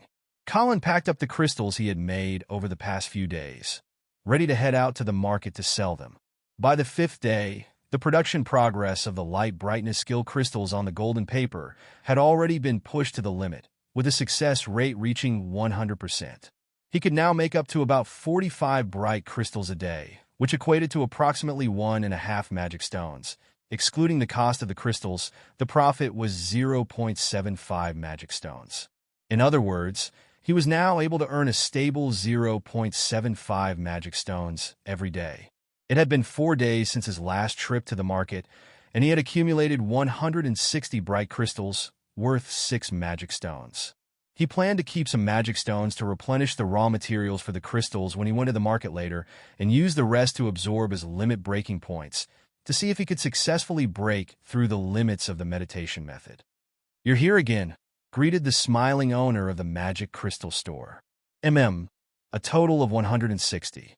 "Count them," Colin said as he poured the bright crystals from the cloth bag onto a cotton-lined tray in front of the store owner. Since the first time he set up a stall to sell bright crystals, which took him all morning and also required paying the market stall rent, he had then chosen to sell them directly to stores specializing in magic crystals. The price difference between the two was not big, and it saved him a lot of time. "All right, I trust your reputation," the owner said, even though his hands were busily counting. "Here are 6 magic stones for you," the owner said with a chuckle after counting for 2 minutes and handing the 6 magic stones to Colin. "Take care, and welcome to come again." Colin nodded, took the magic stones, and put them in his pocket. Although his face was expressionless, he felt a little thrill inside. As he walked briskly toward wizard territory, he stealthily reached his right hand into the pocket containing the magic stones. With a thought, pale golden particles converged. His attention focused on the limit breaking point section. 1, 2, 3. The black characters slowly ticked by, and before long, the number reached 5, with 2 magic stones still left in his pocket. But a faint blue outline of light had quietly shrouded the circulation meditation method behind this symbol. A burst of joy rose in Colin's heart, and he almost wanted to immediately return to the stone house to start the breakthrough. But now is not the time. Suppressing the excitement within him, he hurriedly arrived at the market and bought raw materials for the crystals. After looking around, he couldn't find the crystal stall that used to be relatively cheap. It might have closed up, so he randomly picked a stall closer by, no longer having the patience to spend time bargaining with the stall owner. He simply used one magic stone and some leftover gold coins to get a round number, obtaining 80 crystals, then hurried back to wizard territory. After leaving the market, crossing the shops, he entered the range monitored by the wizard array of wizard territory. He was still a few hundred meters away from the wooden fence at the edge of wizard territory. Between them was a road through the mountains that could be considered smooth and wide. Since it was uphill, steps had been made with stone slabs at the steeper places. If it weren't for the aid of witchcraft, this mountain road and steps would make the monthly transportation of living supplies a headache. Walking on the compact mountain road, Colin's face showed hesitation, but in the next second, he put his hand back into his pocket and absorbed the last magic stone into a limit-breaking point. He had kept the magic stones for the purpose of having capital to buy crystals. But now he could only make up to 40 crystals a day at most, unless he could break the upper limit. Otherwise, buying more would just mean he wouldn't have to make as many trips to the market. So it would be better to turn them into his own strength as soon as possible, as his own power was everything. Soon, the last magic stone crumbled to dust, and the character behind the limit-breaking point slowly changed to 6. On both sides of the mountain road was a deep forest, and as he walked, he occasionally saw some wildlife. The sun was setting, its light growing weak and feeble, almost unable to penetrate the dense foliage. Strange cries began to rise gradually from the woods on both sides. Colin tightened his clothes against the strong evening sea breeze. The cries from the forest made him a little jittery, and he quickened his pace. Although the chirping of insects, birds, and some strange roars rang out from time to time, he felt the world around him was inexplicably silent. Along the long mountain path, it seemed as if only his own footsteps echoed. After a while, he suddenly paused, gradually coming to a stop. Around the corner ahead on the mountain road, a figure with golden hair appeared, followed by 2 more people. Colin, what a coincidence, greeted the golden-haired figure in surprise. Charlie, Wood, and Owen, are you guys heading out this late? Colin responded with a smile, while continuing to walk forward. Wait a second, Colin, Charlie said with a smile, raising his hand as if to stop him. I was just looking for you. Looking for me? What for? Colin stopped in his tracks, his heart sinking, but his face showing just the right amount of puzzled inquiry. It's like this. Charlie approached Colin and patted his shoulder, then shouted back, Jeff, come over here. All right, boss. Another figure emerged from around the corner, the brown-haired Jeff, with a smile on his face and no scars visible on his slightly tanned skin. Colin was startled, but quickly regained a calm demeanor. Sensing Colin's shock, Charlie gave a slight smile, which was the effect he intended to have by bringing Jeff over first. Although Jeff was the first to leave after class, he later joined the Mutual Assistance Association. Charlie took the initiative to explain, and then his tone changed. Colin, may I take a little bit of your time? I remember you also left early before, so this time I'm looking for you specially to introduce you to the Mutual Assistance Association. What do you think? After speaking, Charlie looked at Colin with an expectant smile. Colin kept his expression neutral, but couldn't help sighing inwardly. No wonder they chose to stop him here. Combining the scene he witnessed before in a back alley, he had figured everything out. Clearly, regardless of whether he listened to what Charlie had to say next, there was only one choice for him: to join the Mutual Assistance Association. Otherwise, what awaited him would likely be the same fate as Jeff had before. Go ahead. Colin hesitated for a moment and then nodded. Charlie pondered for a moment, then slowly began. Just as you heard the name, the Mutual Assistance Association is an organization where everyone helps each other at the gathering place after this. You might feel it's not very useful, but do you know what kind of situation we'll be in when we get to the outside gathering places? Colin shook his head. Slaves. Charlie's expression remained composed. As soon as we leave the school, we lose our protection. But for 10 years, we have learned a vast amount of knowledge, receiving the most complete wizard education on the entire island. This is a huge fortune, a fortune we cannot afford. How many do you think in the gathering place would covet it? Colin furrowed his brow, somewhat confused. We all have signed magic contracts and cannot teach the knowledge we learn to anyone outside the school. But we are too weak. Charlie interrupted Colin, declaring sternly, "We are merely basic-level wizard apprentices. For 10 years, a vast amount of knowledge has consumed most of our time and energy. The instructors have always emphasized advancing, with the 10-year period constantly hanging over our heads. Besides simple tricks, who among us is willing to spend the time to learn powerful witchcraft which takes at least half a year just to get the basics?" He took a step forward, staring at Colin. In the gathering place, although basic-level wizard apprentices like us may not have as solid and comprehensive a foundation, over their lifetime, their limit may only be an intermediate wizard apprentice. But in terms of combat ability, they surpass us. "You are right, Colin. We cannot pass on the knowledge we learned at the school." Charlie's expression remained calm as he stared at the setting sun slowly sinking. "But we can be controlled, can be enslaved. All it takes is a simple slavery contract. Our talent may not be outstanding within the school, but it is considered medium or even above medium in a gathering place. Given time, we could at least be intermediate apprentices, perhaps even advanced apprentices. So even if they cannot obtain our knowledge, we ourselves are a form of wealth." Colin's lips moved slightly as if he wanted to object. Yet Charlie, seemingly perceiving his thoughts, preemptively responded, "The school won't manage this, Colin. The wizards of the school are high and mighty. They couldn't care less." Charlie sighed, turned his head to look at Colin, his face calm, yet an inexplicable expression flickered in his eyes. "So, will you join the Mutual Assistance Association, Colin?" The sun sunk beneath the sea, plunging the earth into darkness. Buzz! Behind Charlie, Owen took out a bright crystal and cast a spell to illuminate it. The soft white light emanated from behind Charlie, making his expression even harder to discern. Colin stood a distance away from Charlie, his thoughts churning silently. If what Charlie is saying is true, then joining the Mutual Assistance Association is undoubtedly a win-win. However, if the outside gathering places are really like that, then what is the use of these basic-level wizard apprentices gathering together? When the time comes, not even an advanced apprentice could handle it. What's more, although Charlie's words make logical sense, there is no concrete evidence, and the original protagonist never heard of such information. Besides, with the golden paper, what he needed to do now was to have the meditation technique reach the limit breaking point. If there was still no hope of advancing within 3 months after limit breaking, then it was time to consider leaving the school. "Charlie, I need time to think," Colin said, furrowing his brow.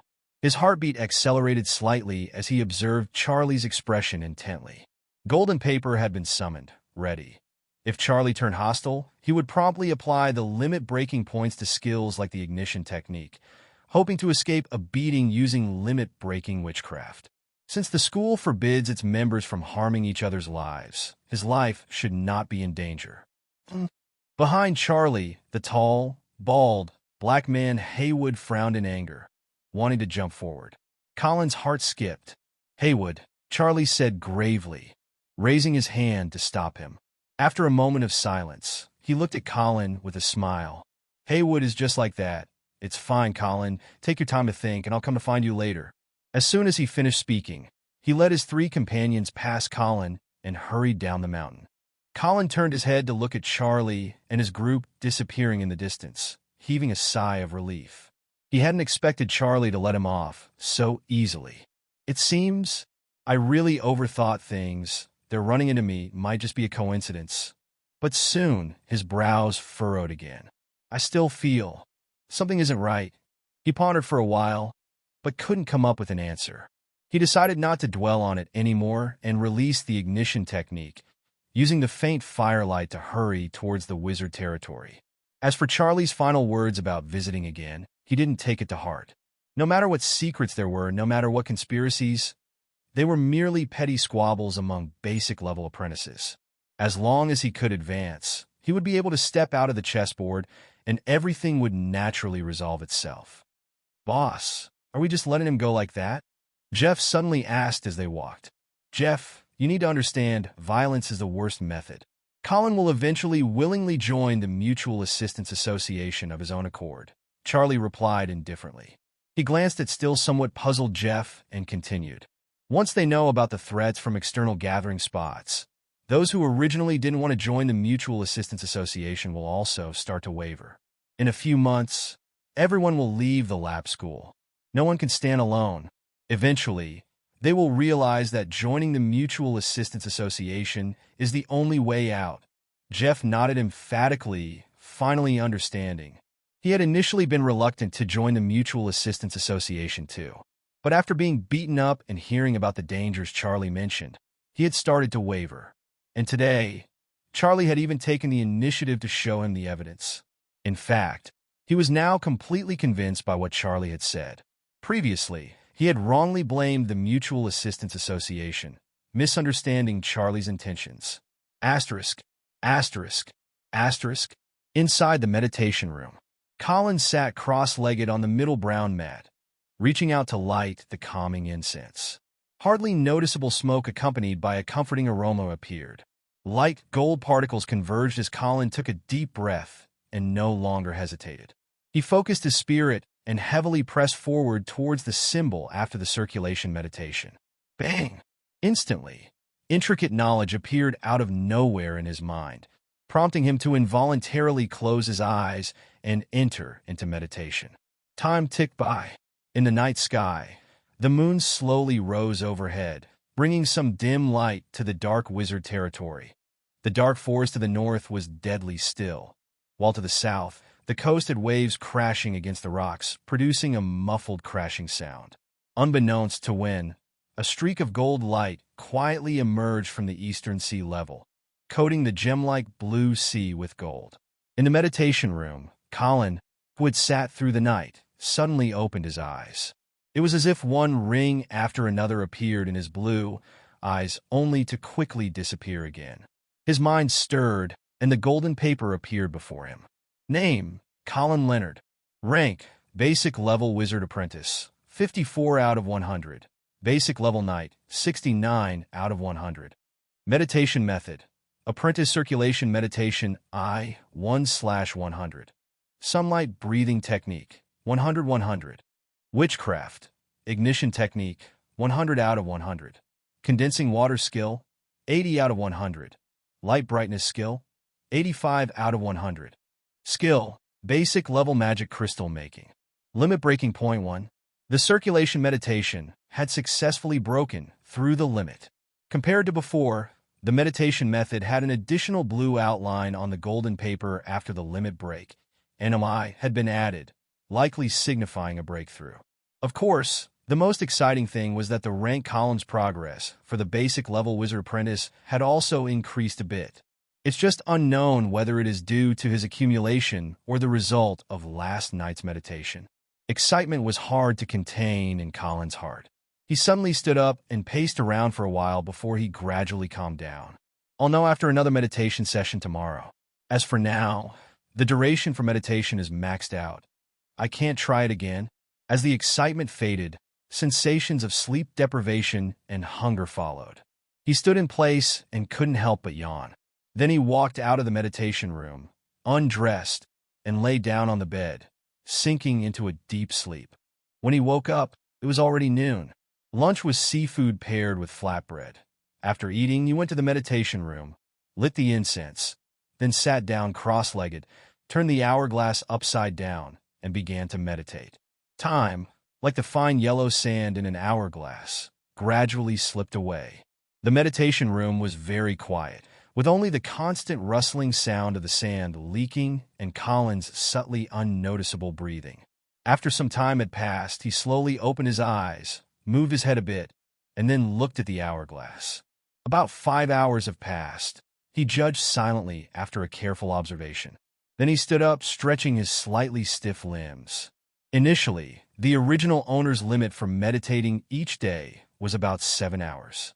Later, with the appearance of the golden paper and pushing the meditation method to its limits, the daily meditation cap had been reduced to 6 hours. Now, after breaking through a limit with the circulation meditation, the daily cap had been reduced by about an hour, necessitating only around 5 hours. However, the reduction in time did not mean there was less increase in magic power each day. He clearly felt that after breaking through one limit, The increase in magic power from these 2 meditation sessions was more than before. To estimate accurately, though, he still needed to check the golden paper. With a bit of anticipation, he summoned forth the golden paper. Particles of pale gold converged before him. Rank: Basic Level Wizard Apprentice, 55 out of 100. Basic Level Knight, 69 out of 100. He felt a surge of joy in his heart. The figure in the rank section of Basic Level Wizard Apprentice had changed from 54 out of 100 to 55 out of 100. The same as last night, it increased by 1 point. This means that with each meditation session, I can improve by 1 point in my rank progress. Now, I am only 45 points away from the limit of Basic Level Wizard Apprentice. In terms of days, that's 45 days, a month and a half. And there's still 2.5 months until the assessment. So there's plenty of time. Colin's heart finally settled, as if a great weight had been lifted. He stood in place for quite a while before he calmed down. Unfortunately, there was no one to share his feelings with. Now what should I do? He pondered, sitting back down cross-legged. Or rather, how should I allocate the remaining limit-breaking points? Bright crystal making, ignition technique, sunlight breathing technique. It seems these are the only ones that have reached their limits. After a moment of contemplation, he summoned the golden paper and focused his thoughts on the sunlight breathing technique. The ignition technique was the first to be dismissed. It was merely a trick, and breaking its limit probably wouldn't offer a significant improvement. Of course, he could choose to enhance it later when he had the means, but there was no need to rush it. As for bright crystal making, he had initially planned to improve it first. But then he vaguely recalled something Charlie had said to him. "I will come to find you again." So with a shift in his thoughts, he decided to first break through the limit of the sunlight breathing technique, so that at least when Charlie came to find him, he could be somewhat stronger. However, he later thought that since it was only a question of a single magic stone, even if he improved later, the difference would only be a day or two. So in reality, there was no need to be overly concerned. Just like breaking the limit with the meditation method, as the limit breaking points were consumed, a flood of complex knowledge surged through his mind. Only this time, the process was much shorter than when he had broken through the limit of the meditation method. After about 20 minutes, Colin opened his eyes. He got up, walked out of the meditation room, and went to the side of his bed to begin practicing the sunlight breathing technique after breaking the limit. The movements of the sunlight breathing technique after breaking through were far more complex than before, and the timing of the breath syncing with the movements had become much more precise. After a while, Colin finished the sequence and stood still, exhaling a long breath, sweat dripping down from his chin. He lifted a hand to wipe the sweat away while summoning the golden paper. Rank: Basic Level Wizard Apprentice, 55 out of 100. Basic Level Knight, 79 out of 100. Practicing just once increased it by a whole 10 points. Colin felt somewhat surprised. He knew he could practice the sunlight breathing technique at least 7 or 8 times a day. If he had started practicing the limit-breaking technique from the beginning, it would take him just over a day to reach the limit of Basic Level Knight. After a short rest, he persisted and continued to practice the breathing skill. Finally, when the moon was high in the sky, he felt a surge of heat burst from his chest and spread to all his limbs. His muscles slightly expanded as if soaking in a hot spring. Several minutes passed before he regained his senses and summoned the golden paper. Rank: Basic Level Wizard Apprentice, 55 out of 100. Intermediate Knight, 1 out of 100. Indeed, he had successfully broken through. Colin jumped in place, then walked over to the bed, bent down, and lifted the frame to test his strength. After bustling about for a while, he had a clearer understanding of his own power. Then, glancing at the time, he dismissed the thought of continuing to practice the sunlight breathing technique, took a quick shower, and went to the meditation room to start making bright crystals. Time sped by swiftly. Life resumed its regular pattern. In the mornings, he made magic crystals. In the afternoons, he practiced the sunlight breathing technique. And in the evenings, he meditated. In between, he used spare moments to practice old witchcraft and learn new ones. On the 10th day in the afternoon, in the stone house, Colin stood by the bed shirtless, legs apart, eyes tightly shut. His bulging muscles trembled nonstop like rolling pythons, skin reddening, and white heat steaming off his body. After an indeterminate amount of time, he slowly opened his eyes and exhaled a white breath that was visibly clear in the air. Pale, golden particles converged. He looked at his night rank with a calm expression. With the aid of breaking the limit in the sunlight breathing technique just once, he had soared from basic level night all the way to the advanced night stage within a mere 10 days. The life seed coalesced in his chest after igniting his blood energy was brimming with vitality, filling his body with strength. During this time, he had come to understand the unique aspects of the sunlight breathing technique. Unlike other breathing skills, which enhance either strength or speed, or agility or explosiveness, the sunlight breathing technique improved these aspects in a more balanced manner, without any particular area standing out exceptionally. But uniquely, it significantly boosted his stamina. Looking at it this way, the old apprentice who sold him the book hadn't deceived him. Only it wasn't quite accurate. The improvement in stamina did indeed strengthen that aspect. But for Colin now, the real value of the sunlight breathing technique was giving him a few extra hours each day. He only needed 5 hours of sleep each night to stay energized throughout the day. Not only that, but his abundant stamina slightly improved the efficiency of his meditation and increased his daily output of magic crystals. As usual, after a quick shower, Colin got dressed, took with him the bright crystals he had saved over the past few days, and went out to the shop to sell the crystals. "Here you are," the shopkeeper said with a chuckle as he handed over the magic stone. Colin deftly caught it, slipped it into his bosom, and turned to walk out of the shop, stuffing the magic stone into his bulging gray purse while he walked away from the shopkeeper. By then, he could say he was much wealthier than before. However, in this world, wealth did not bring him the same sense of security as it did in his previous life. As he stepped outside, the weather was clear. He suddenly felt a notion and headed towards the market. Maybe I could buy some night combat skill or something. After all, a magic stone is just a magic stone in hand, but it becomes valuable when turned into strength, he pondered quietly to himself. The sunlight breathing technique had only the practice method, but no accompanying combat skills. As a result, he now had the rank of an advanced knight, but not the matching combat power. He arrived at the market. Colin wandered around, but did not find any stalls selling night combat skills. But that was normal, too, whether it was the shops in the mountains or the market. Most of the goods sold were related to wizards. Secret magic books, wizard tools and robes, magic crystals, and various materials from demons were all readily available. But something like the night breathing technique could only be seen on very rare occasions. He looked up at the sky, and it seemed there was still time before nightfall. He hesitated, then continued towards the foot of the mountain. The island's mountain wasn't high and had a gentle slope. The entire settlement was situated on the southeastern side of the hillside, with the highest point being the Lap Wizard territory. At the foot of the mountain was a small city. The island had a population of 18 or 19,000 people, including ordinary folks.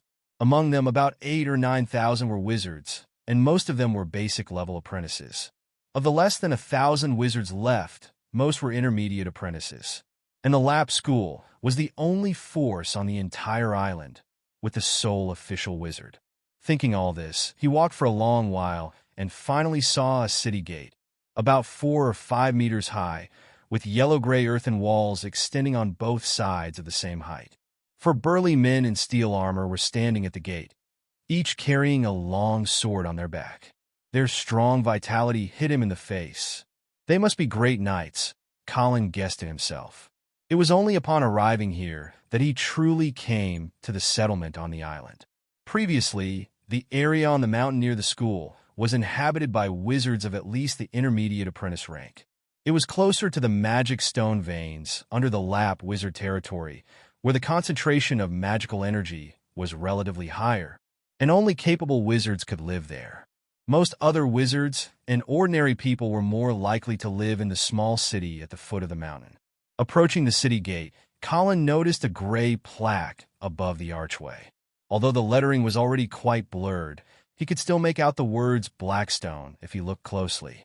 Under the respectful gazes of the great knight guards below, Colin withdrew the identity badge he had pulled out of his pocket and stepped into the city. The original owner had been here a few times before. He was not unfamiliar with this small city and easily found his way to a bookshop. Before entering the shop, he pinned a school badge on his chest, then slowly stepped inside. The shop wasn't large, and it resembled a jewelry store from his previous life more than a bookstore. Each book was solemnly kept in a sturdy iron cabinet. Some particularly valuable ones were even kept inside small protective shields. The shopkeeper was resting behind the counter at the time. He glanced at Colin as he entered, and upon seeing the triangular badge of the lap school on his chest, he quickly stood up and greeted him enthusiastically. "Sir, welcome. What can I do for you? Do you have any knight combat skills?" Colin nodded slightly in response. He was not surprised by the shopkeeper's attitude. The lap school was the undisputed ruler of the island. "Yes, sir, everything in this cabinet here." The goateed shopkeeper led Colin to a cabinet on the left side and then dug out a thick sheet of paper from underneath, handing it to Colin with both hands. "Here you are. This is the catalog." Colin took it with a nod. The contents of the catalog weren't extensive, mainly listing names, brief descriptions, and prices. He looked for quite a while, but did not see anything satisfactory. Combat skills of mortals were indeed quite weak. "I will take this, Radiant Light," he said after a moment's hesitation. The list on the yellow paper ranked combat skills into 6 tiers based on their strength, and the most expensive tier offered just 3 combat skills, each with its secret technique. Colin selected one that seemed the most powerful from the description. Although it wasn't all that powerful, he could only hope for the golden paper limit breaking. After paying a piece and a half of magic stone and signing a universal contract, with terms such as for personal use only and not to teach others, the bearded shopkeeper finally opened the steel cabinet and handed him the shining book. Colin flipped through it casually, frowning slightly. "What's the issue, sir? Is there a problem with the book?" the bearded shopkeeper asked anxiously, his heart skipping a beat. "It's nothing." Colin shook his head, denying it, then turned to ask, "Do you know where I can buy a rapier?" This shining book he had briefly looked through was a combat skill book focused on thrusting attacks and recommended the use of a rapier. But the knight sword from the original owner's house was a regular long sword. "Yes, sir. I know a place." The shopkeeper wiped the sweat from his forehead and quickly replied, "It's just 2 doors away, a shop that specializes in knight swords." Colin nodded slightly, put away the shining book, and prepared to go purchase a rapier. With 1.5 magic stones entering his account daily, he could indeed be considered wealthy. When he was about to step out of the store, he suddenly paused, stopping in his tracks. Across the street, outside a general goods store, a familiar blond young man was hurrying along. "Charlie, what's he doing here?" Colin wondered. Coming here didn't require a report to the school like going to places such as the Dark Forest, but normally school members wouldn't come here without reason. Could it be that he, along with Jeff and the others, was coming here the other night? Colin recalled their previous encounter. He had thought that Charlie and his companions had probably just gone to the market outside the wizard territory, but now it seemed maybe they had also been coming here that evening. Colin stepped back into the shop slightly, waved his hand to calm the nervous shopkeeper, and then peeked at Charlie from behind the counter's cover. Charlie, oblivious to his gaze, hurried along and eventually turned into a small alley not far to the left. After his figure had completely disappeared, Colin left the shop, his gaze flickering towards the alley where Charlie had vanished. But then he quickly withdrew his gaze and headed to the shop that sold knight swords on the right, as the bookstore owner had directed. Not to worry over matters that shouldn't concern me, not to do things I shouldn't do. The walls of the knight sword shop were adorned with all kinds of knight swords. "A rapier? Please wait a moment, sir. I'll go look for one," the burly shopkeeper said with respect. Before long, he came back carrying a stack of long, narrow boxes. Opening the boxes one by one, they contained rapiers of varying lengths and designs. Since Colin had stated his preferences in advance, all that were brought were of high quality. Choosing a rapier didn't take Colin much time. He had always believed in getting what you pay for and went straight for the most expensive one, priced at 1 magic stone. The rapier was called Bee Sting, and together with the handle, it measured approximately 95 centimeters, with a simple, unadorned round guard. With that, today's task was completed. Colin strapped the bee's sting to his waist, his mid-length golden hair sleek and shining, and his azure eyes sparkling. Combined with the muscular physique obtained from practicing the sunlight-breathing technique and today's outfit of a shirt and waistcoat, he was the spitting image of a handsome young knight from a theatrical play. He subconsciously caressed the exquisite scabbard of bee sting. A man's fondness for weapons is etched into his very bones. In his former life as an ordinary person, he seldom had the chance to handle a real knight's sword. In this world, without a phone or internet, apart from sitting by the window to enjoy the sea breeze in view, the thing he did most during his brief rest periods was play with the original owner's knight's sword. Now I have a new knight sword to toy with, Colin thought with a smile on his face. This bee sting, worth 1 magic stone, was clearly of much higher quality than the ordinary knight sword left by the original owner. Though its appearance was simple, its details exuded elegance. As he walked along the road, Colin frequently wanted to draw it and swing it around a few times. Unfortunately, this was the city, but once out of town, there would be plenty of bushes and shrubs on the mountain roads to indulge in. With this thought, he couldn't help but quicken his pace. But soon after, he let out a wry, self-mocking laugh. He inexplicably remembered a time from his childhood in his previous life, when after school, he had found a long and straight stick next to a sprawling field of rapeseed flowers. Indeed, once he had the stick in hand, there was no end in sight to the 10-mile stretch of rapeseed blossoms. Alas, it was unknown if such vast fields of cauliflowers still existed in this world. Colin, lost in his reverie, strode forward, the bee sting firmly fixed to the brown leather sword holder given by the shop owner at his waist, making no sound. As he walked on, evening arrived, and the sun set in the west, enveloping the land in a deep yellow hue. The small town had a curfew, and as night fell, more pedestrians appeared on the dirt roads, with carriages occasionally passing by. He walked among the crowd, yet it wasn't crowded. The pedestrians around him consciously maintained a distance of 1 meter from him. On the island, social classes were distinct. Those dressed like him in the small town were either core members of a gang, descendants of a family, or at least related in some way to a wizard. After walking a distance, he gradually reached the outskirts of the town. There, farmers with agricultural tools and fishermen with dark skin reeking of fish became more common, and carriages were rarely seen. The houses along the street changed from wooden houses to mud and seaweed buildings, and some were not even seaweed houses, but merely crude tents made of palm leaves. The passers-by became more meek. Upon seeing Colin, they either shrank back into their homes or bowed their heads in fear and stood still.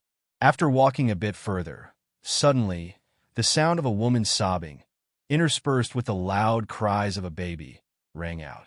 Turning a corner, Colin saw the source of the noise. In front of a palm lean-to by the roadside, a woman clad in tattered linen clothes was sitting on the ground, holding a baby wrapped in black cloth, crying. A few men dressed as fishermen surrounded her. The robust young man among them was holding a cloth bag. He handed the cloth bag to the woman. "This is all that's left of Gal. Take it." "Hey!" At this moment, another man beside him spotted Colin and quickly alerted him in a low voice, then bowed his head and stood aside. The robust young man looked back, saw Colin, and quickly bent his head down as well. Colin, with a calm and expressionless face, continued forward. The woman also saw him, immediately swallowed her sobs with effort, and then forcefully covered her baby's mouth with her other hand. Though the sound stopped, tears continued to flow unrestrainedly. Large tears fell from her chin, hitting the ground and forming dark stains. The face of the baby in her arms quickly turned red and struggled more fiercely. Colin sighed softly to himself and quickened his pace. But suddenly, whether the woman couldn't bear it or the baby struggled too vehemently, the piercing cry of the child rose again. The woman's expression dramatically changed, and she hastened to muzzle the baby more tightly. Colin did not pause or turn his head. He just looked straight ahead and passed by quickly, expressionless. Soon, he had left that area. Although he hadn't heard everything, he guessed that the woman must have lost her fisherman husband. The sea was vast and magnificent, but also full of perils. Such occurrences were frequent. More than that, he cared about the attitudes of the people in the ghetto towards him. Class. He sighed imperceptibly. On the island, aside from wizards, other ordinary people should all be on the same level. Those people hadn't recognized him as a wizard. They shouldn't have been so deferential. Yet, there were clearly distinctions among ordinary people. The ghetto's inhabitants and those ordinary people connected with the wizards were worlds apart in status. Earlier, he had also heard that a father of a basic-level wizard apprentice from the city had come to the edge of the ghetto deliberately to provoke people. Then, when those people could no longer endure and began to retaliate, he would use the formidable power of a knight to brutally kill them for amusement. Although the guard team later became aware of this issue, the punishment was only to forbid him from committing the act again and to fine him some magic stones.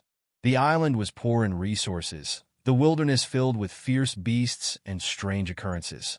Ordinary people could only survive by relying on wizards, which was one of the reasons for wizards' exalted status. An instructor once said that 60 years ago, before the lab school came to this island, the original official wizards had died, leaving only some advanced apprentices relying on the relics left by their ancestors, barely holding off the night's eeriness and the wilderness's fierce beasts. Thus, the settlements became smaller day by day, continuously forced to reduce their area. Only when Lap Wizard arrived did the settlements gradually stop shrinking and even began to expand. Now, they had expanded back to their original peripheries, and the damaged outer mud wall had also been reinforced and repaired. This was the power of an official wizard and the unbreakable status of the Lap school. Thinking all this, Colin was about to reach the city gate. A thin man suddenly sprang out from a nearby path, and then inexplicably stopped in the middle of the dirt road.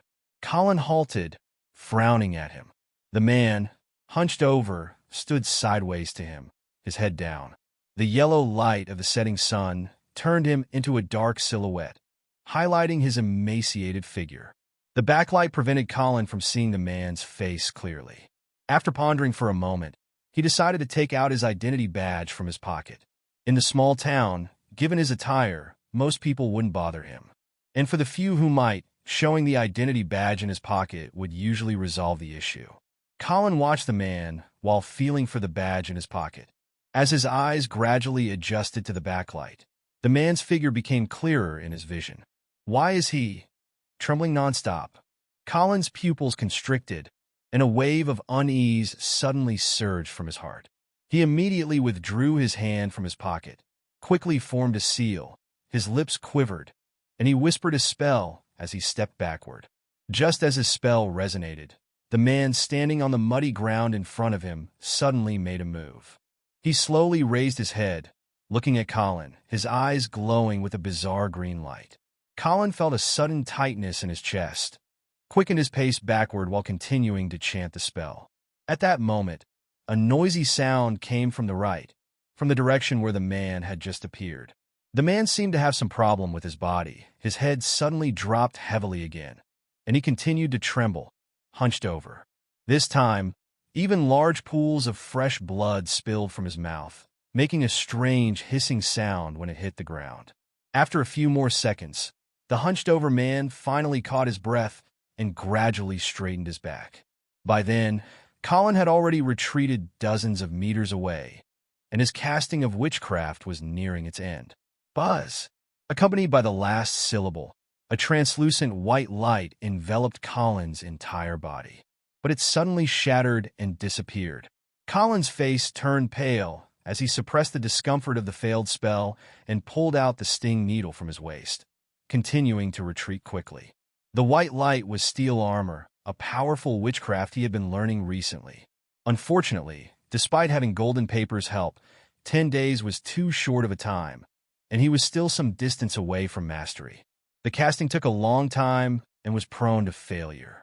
Seeing that he was getting farther away from the man with the eerie green glow, Colin breathed a slight sigh of relief.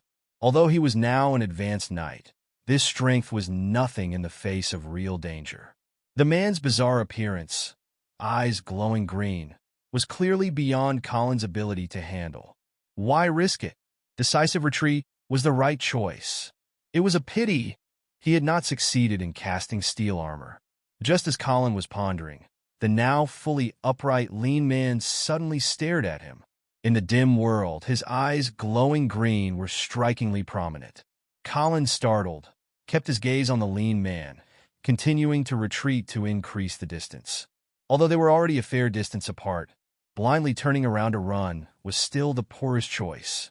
The next second, the man suddenly charged towards him with a speed so fast that in the blink of an eye, he closed the distance to within 10 meters.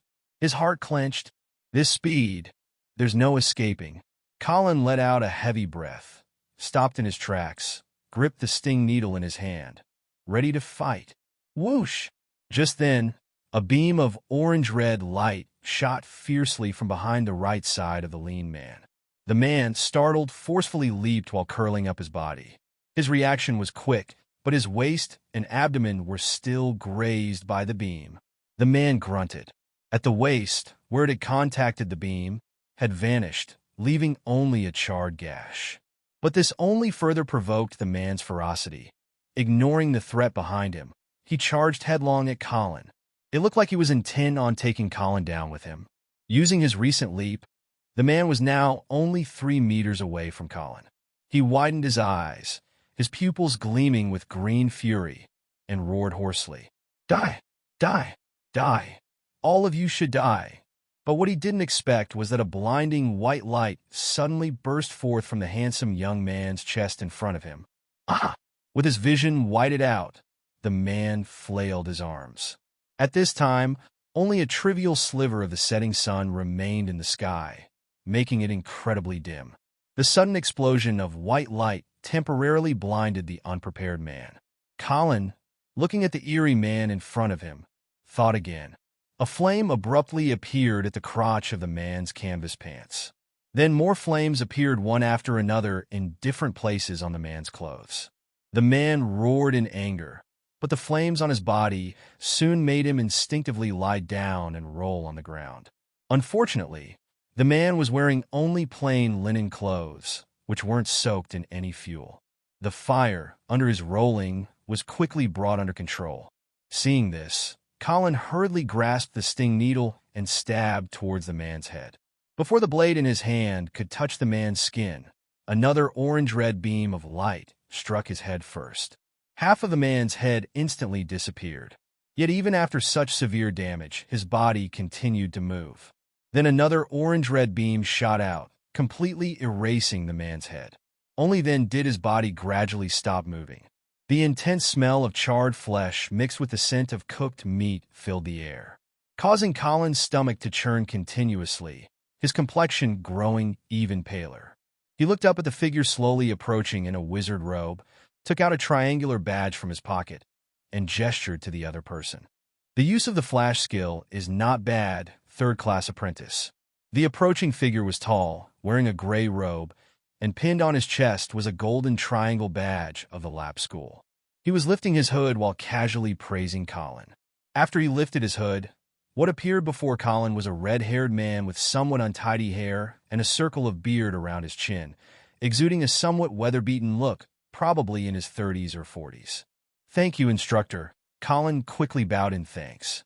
The third-class apprentice was another name for the basic-level wizard apprentice, and the golden badge on the red-haired man's chest indicated that he was an advanced wizard apprentice from the school, that is, a first-class wizard apprentice. Usually, the basic wizarding courses for people like Colin within the school were taught in turns by first-class apprentices like the red-haired man. So, they were commonly referred to as instructors by basic-level apprentices like Colin. Moreover, apart from teaching knowledge, each first-class apprentice had different responsibilities, and the red-haired man seemed to be from the guard team. The red-haired instructor nodded indisputably, then waved his right hand. An orange-yellow fireball abruptly appeared, enveloped in heat waves, and whizzed to strike the incomplete corpse of the green glowing man. Colin kept a serene expression on his face, but his heart skipped a beat.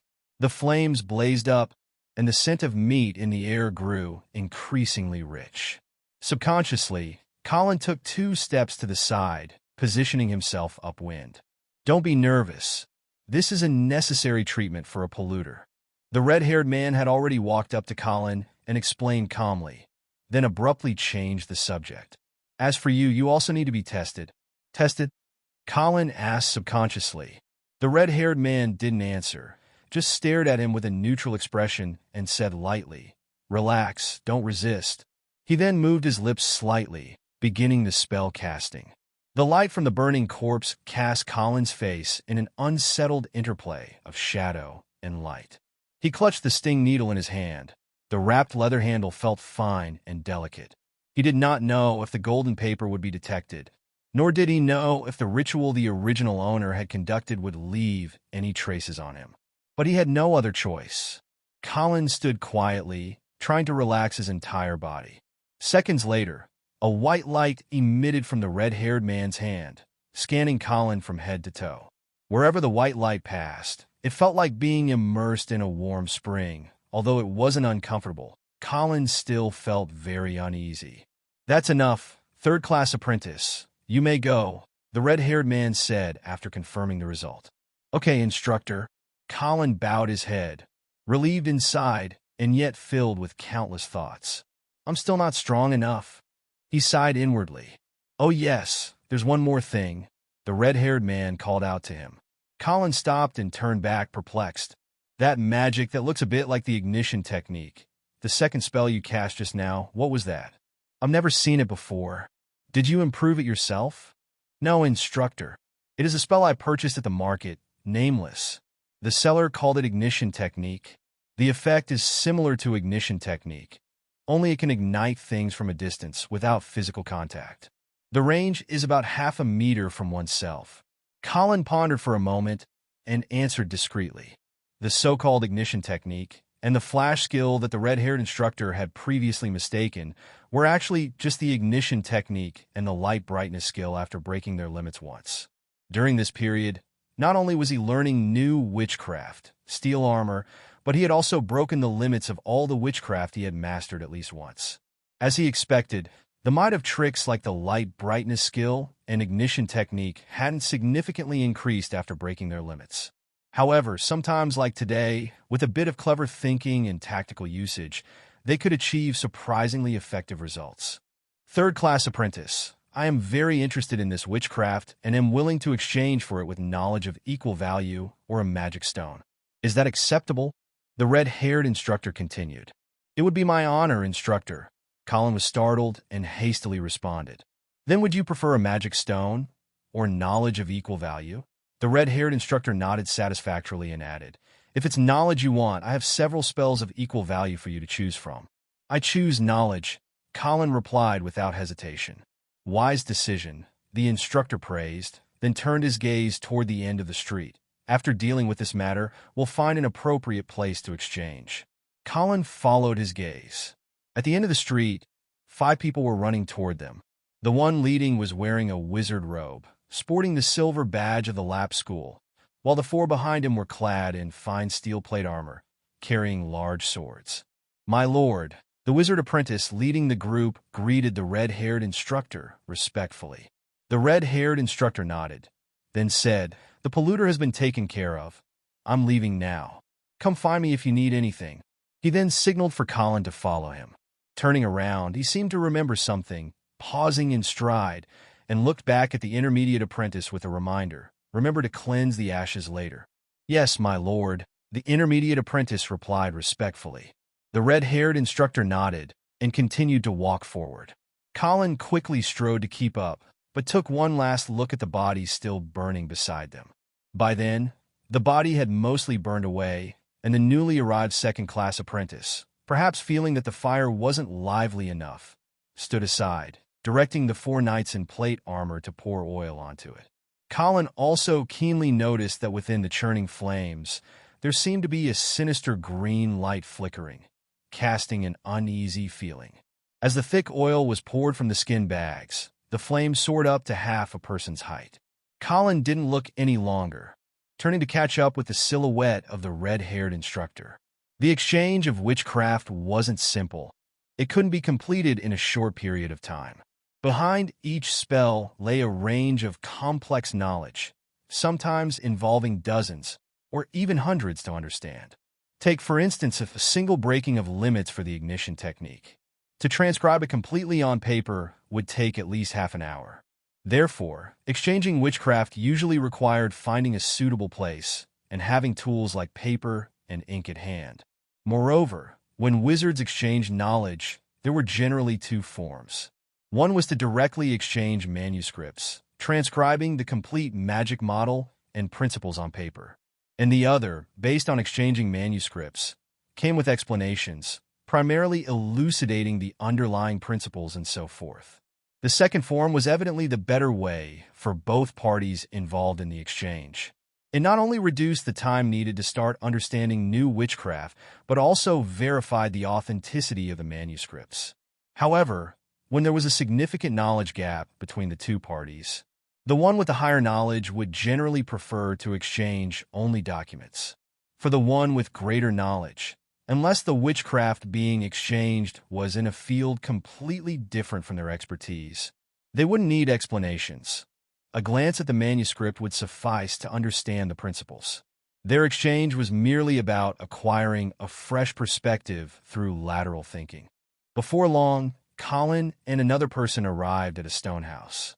The house was about 100 square meters in size and was an uncommon three-story structure.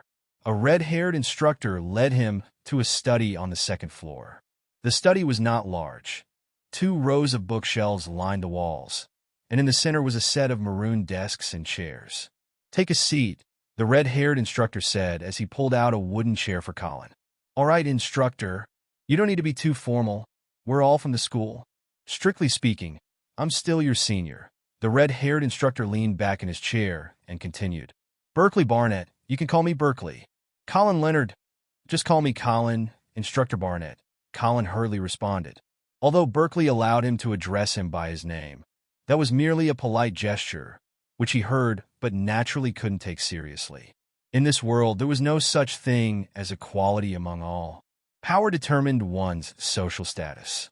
"Then let's get started." Berkeley sat up straight, took out a set of paper and pen from the drawer, and handed them to Colin. "Write this down first. Those witchcrafts, I still need to organize them a bit." "All right, Instructor Barnett." Berkeley nodded, stood up, and walked towards the bookshelves behind him. Under the bright, white light shining from the bright crystal chandelier overhead, Colin wrote fervently. Unlike the feather quill he usually used, Berkeley had given him a black fountain pen. The design was not much different from the fountain pens of his previous life. The polished metal casing gleamed under the white light. Colin knew that fountain pens existed in this world. From his memories, the original host often saw instructors using fountain pens during lessons. However, the island was resource poor and undoubtedly did not have the conditions to produce fountain pens. The technological or living standards on the island were only slightly more advanced than medieval Europe of his previous life. He guessed that these fountain pens were likely imported from the outside world. In other words, this implied the existence of higher technology outside. Creating a fountain pen was not an easy task, representing a series of mature industrial technologies. On Earth in his previous life, fountain pens were also invented and produced only after the Industrial Revolution. After about half an hour, Colin had finally transcribed the complete principles and models of the limit-breaking fire technique on a paper, amounting to over a dozen pages. The handwriting was neat, and there were not many corrections. This was mainly thanks to his current physical condition as an advanced knight and the complete knowledge gained from the limit-breaking fire technique. Golden paper limit breaking did not only provide results, but it conveyed the entire process from theoretical deduction, research, sudden inspirations, and eventual refinement back to Colin. In some sense, a limit-breaking fire technique felt as though he had researched it himself. Thus, writing out a complete principle and model was not an issue, let alone producing a well-grounded research paper from the ignition technique to the ignition technique. "I have already transcribed it." Instructor Barnett. Colin handed the document to Berkeley, who was sitting in front of him. Berkeley had already organized the witchcraft 20 minutes ago. It seemed he had a backup prepared.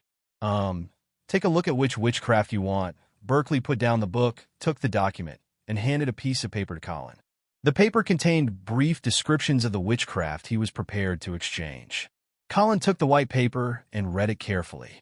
There were 4 spells listed: minor high-temperature tolerance, choking cough skill, arrow shooting skill, and fireworks skill. None of these were very powerful spells, but they were also uncommon and valued roughly the same as an ignition technique after achieving a limit breaking. Minor high-temperature tolerance, as the name suggests, provides a brief ability to withstand high temperatures, specifically temperatures below 500 degrees. The choking cough skill could force someone to cough and choke, which sounded useful for interrupting a wizard's spell incantation. However, it was not very practical. On one hand, it was easily defensible and counterable, and on the other, wizards typically used instant cast spells in combat. These spells required no incantation, thus they couldn't be interrupted by the choking cough skill. Arrow shooting skill could fire a metal arrow at an enemy. Its power was average, and it required metal arrows as casting materials. Its benefit was its low consumption. As for the fireworks skill, it was used for setting off fireworks. Once mastered, one could create fireworks of various shapes and colors as desired, usually used for sending messages. Colin read and reread the white paper meticulously, back and forth twice. He finally made a decision. "I choose the arrow shooting skill, Instructor Bennett," he said. He interrupted Berkeley, who was engrossed in reading a document, and handed the white paper back to him. "Good choice," Berkeley responded casually, taking the white paper and rummaging through the stack of documents beside him to hand the arrow shooting skill document to Colin. After pondering for a moment, he continued, "Take a look at the document. The ignition technique is quite interesting. After you finish, I'd like to hear your thoughts on it." "All right, instructor," Colin quickly agreed with a smile. Wizards valued equivalent exchange. Since Berkeley had asked him to explain the ignition technique, it meant he would also explain the arrow shooting skill to him later. A first-class apprentice's explanation would certainly save him a lot of time in learning the basics of the arrow shooting skill. Berkeley nodded affirmatively, then continued reading the ignition technique document. Colin also wasted no time and concentrated on reading the arrow shooting skill document. He wanted to validate his hypothesis. He chose the arrow shooting skill because the prerequisite knowledge section mainly listed knowledge about electromagnetism. If he wasn't mistaken, perhaps with the ability of golden paper, he might be able to enhance it into an electromagnetic cannon. Of course, this was just a hope. To raise it to the level he imagined, the required limit breaking points would surely be immense. Another hour nearly passed. Berkeley put down the document and spoke up first. "Leonard, have you finished?" "I have, instructor," Colin answered. He let out a long breath and put down the document. Indeed, no spell was simple. "Very well, then I'll start by explaining the arrow shooting skill to you," Berkeley volunteered, then added, "It's not suitable to cast it here. Follow me." He took the documents and stood, heading towards the door. Colin quickly picked up the arrow shooting skill document and followed. The two walked to the staircase, descended 2 floors, and arrived at the basement. The basement was empty except for a dozen figures made of wood, stone, or iron on one side. They bore various marks of spell damage and were apparently specially made targets, indicating the area was a designated practice range. Berkeley went over to pick up a few crossbow arrows, skipped any preamble, and began to explain. "I'm not very proficient with the electromagnetic system of witchcraft, but I can give you a basic explanation." Colin listened intently. Berkeley spent more than an hour talking about the principles, models, and demonstrations thoroughly. Colin felt he had taken a big step closer to successfully casting the arrow shooting skill. "Thank you for your lecture, Instructor Bennett. I have gained a lot," he thanked earnestly. Berkeley did not say anything, just smiled. Following that, Colin began his explanation of the limit-breaking fire technique. The ignition technique, in my opinion, is a variant of the fire-making skill, the main difference being that it can ignite from a distance. As everyone knows, witchcraft that allows casting from a distance usually involves spirit mechanics, typically through the aid of spiritual power for positioning. However, wizard apprentices cannot externalize spiritual power, so positioning through spiritual power is very challenging. The reason why the ignition technique can be accurately cast from a distance is not because it relies on spiritual power, but on spatial positioning, Colin spoke earnestly, and the knowledge involved in the limit-breaking fire technique was not complex. Even spatial positioning only involved simple knowledge of three-dimensional coordinates and did not particularly exceed his rank, but was ingeniously conceived. Thus, he did not need to worry about appearing too outstanding. Likewise, Colin spent about an hour and a half before he finally finished explaining the limit-breaking fire technique from start to finish. After listening to his explanation, Berkeley held the manuscript and fell into deep thought. Seconds later, accompanied by a burst of magic power fluctuation, a small orange flame suddenly appeared in front of him. It then disappeared unstably, and he shook his head but still had a smile on his face. He turned to Colin. "This witchcraft is very inspiring for me. You can also pick another skill from the previous witchcraft to take with you." Colin was startled and quickly expressed gratitude. The principle of equivalent exchange and the equal attitude from Berkeley were beyond his expectations. Secondary high-temperature tolerance, Instructor Bennett, I choose this. He pondered for a moment before making the decision. Defensive witchcraft could never be too numerous. And on the other hand, the limit-breaking potential of secondary high-temperature tolerance might be considerable. Good choice. Fetch it yourself, Leonard. Berkeley nodded and continued to read the ignition technique manuscript. Our trade ends here. All right, instructor. After obtaining the manuscript, Colin hastily returned to the stone house in the wizard territory. On the way, his identity badge allowed him unimpeded passage.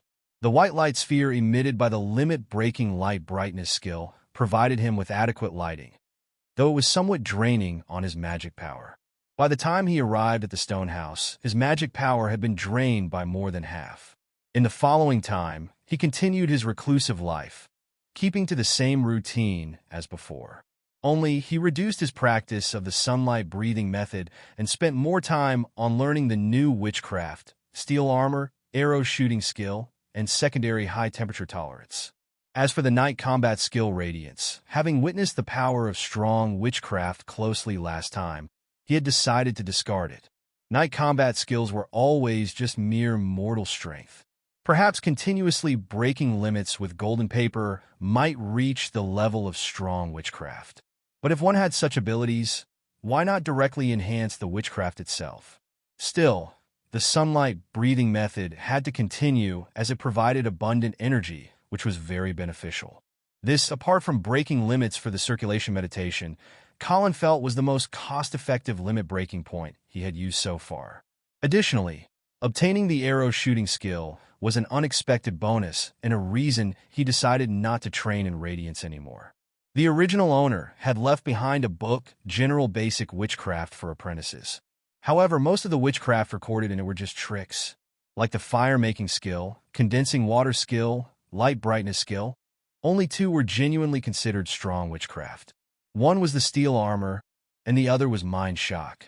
These were two standard witchcraft for countering mortal knights. The former allowed one to cover oneself with a solid layer of steel armor without any blind spots or burdens. The latter was the best witchcraft to use against mentally weak mortals, even knights, as long as they were not great knights and didn't have specialized protective witch tools. The result was not much different from mortals, being utterly helpless. At most, the difference was just being able to resist once or 1.5 times more. But Mind Shock was not so effective against wizards. In the same rank, at least 8 attacks were required to inflict fatal damage. This was also one of the reasons he had initially chosen to learn night combat skills.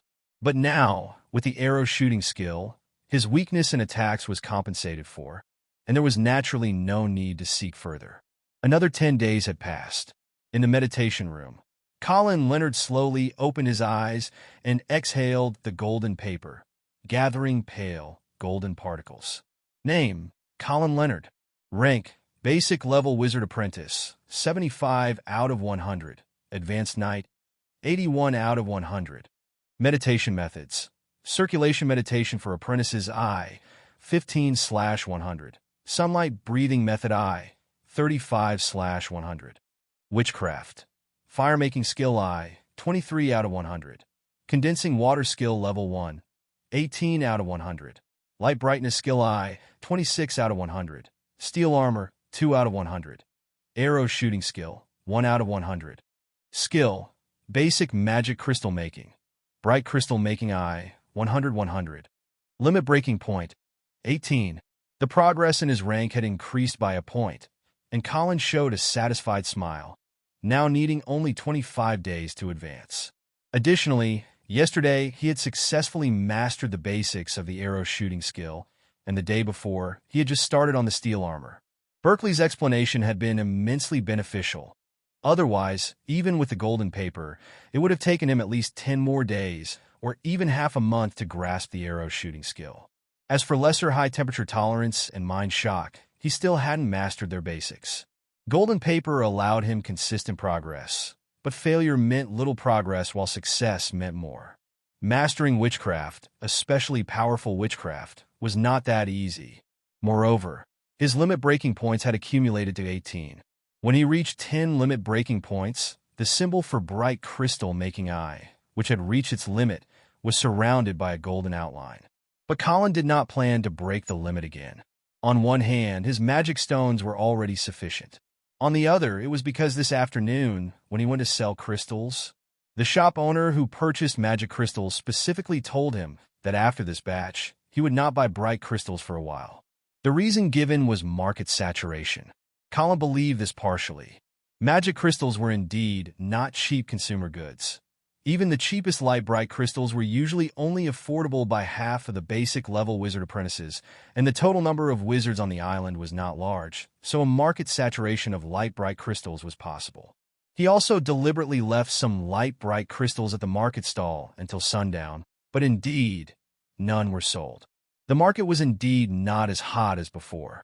But light bright crystals were, after all, consumable, and market saturation was only temporary. The shop owner's refusal, however, was somewhat too decisive.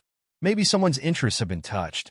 Colin realized, sighed, and stood up, walking to the window facing the sea.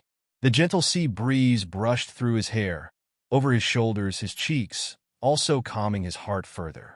He realized that he had not played with his phone or accessed the internet for a long time. Making bright crystals, studying new witchcraft, practicing the sunlight breathing method meditation, his daily schedule was packed. The only thing that could be considered entertainment was perhaps leaning by this window, enjoying the sea breeze, observing the scenery. All this started because of the pressure of a 3-month countdown. But later, why did it continue? Colin gently exhaled. In his ears echoed the suppressed cries of a grieving woman holding her baby, and the foul smell of meat seemed to linger at his nostrils. The shop owner's words of refusal also resonated in his mind. And that night, Erica's decisive expression. He lifted his palm, and the moonlight, like flowing water, gathered in his open palm.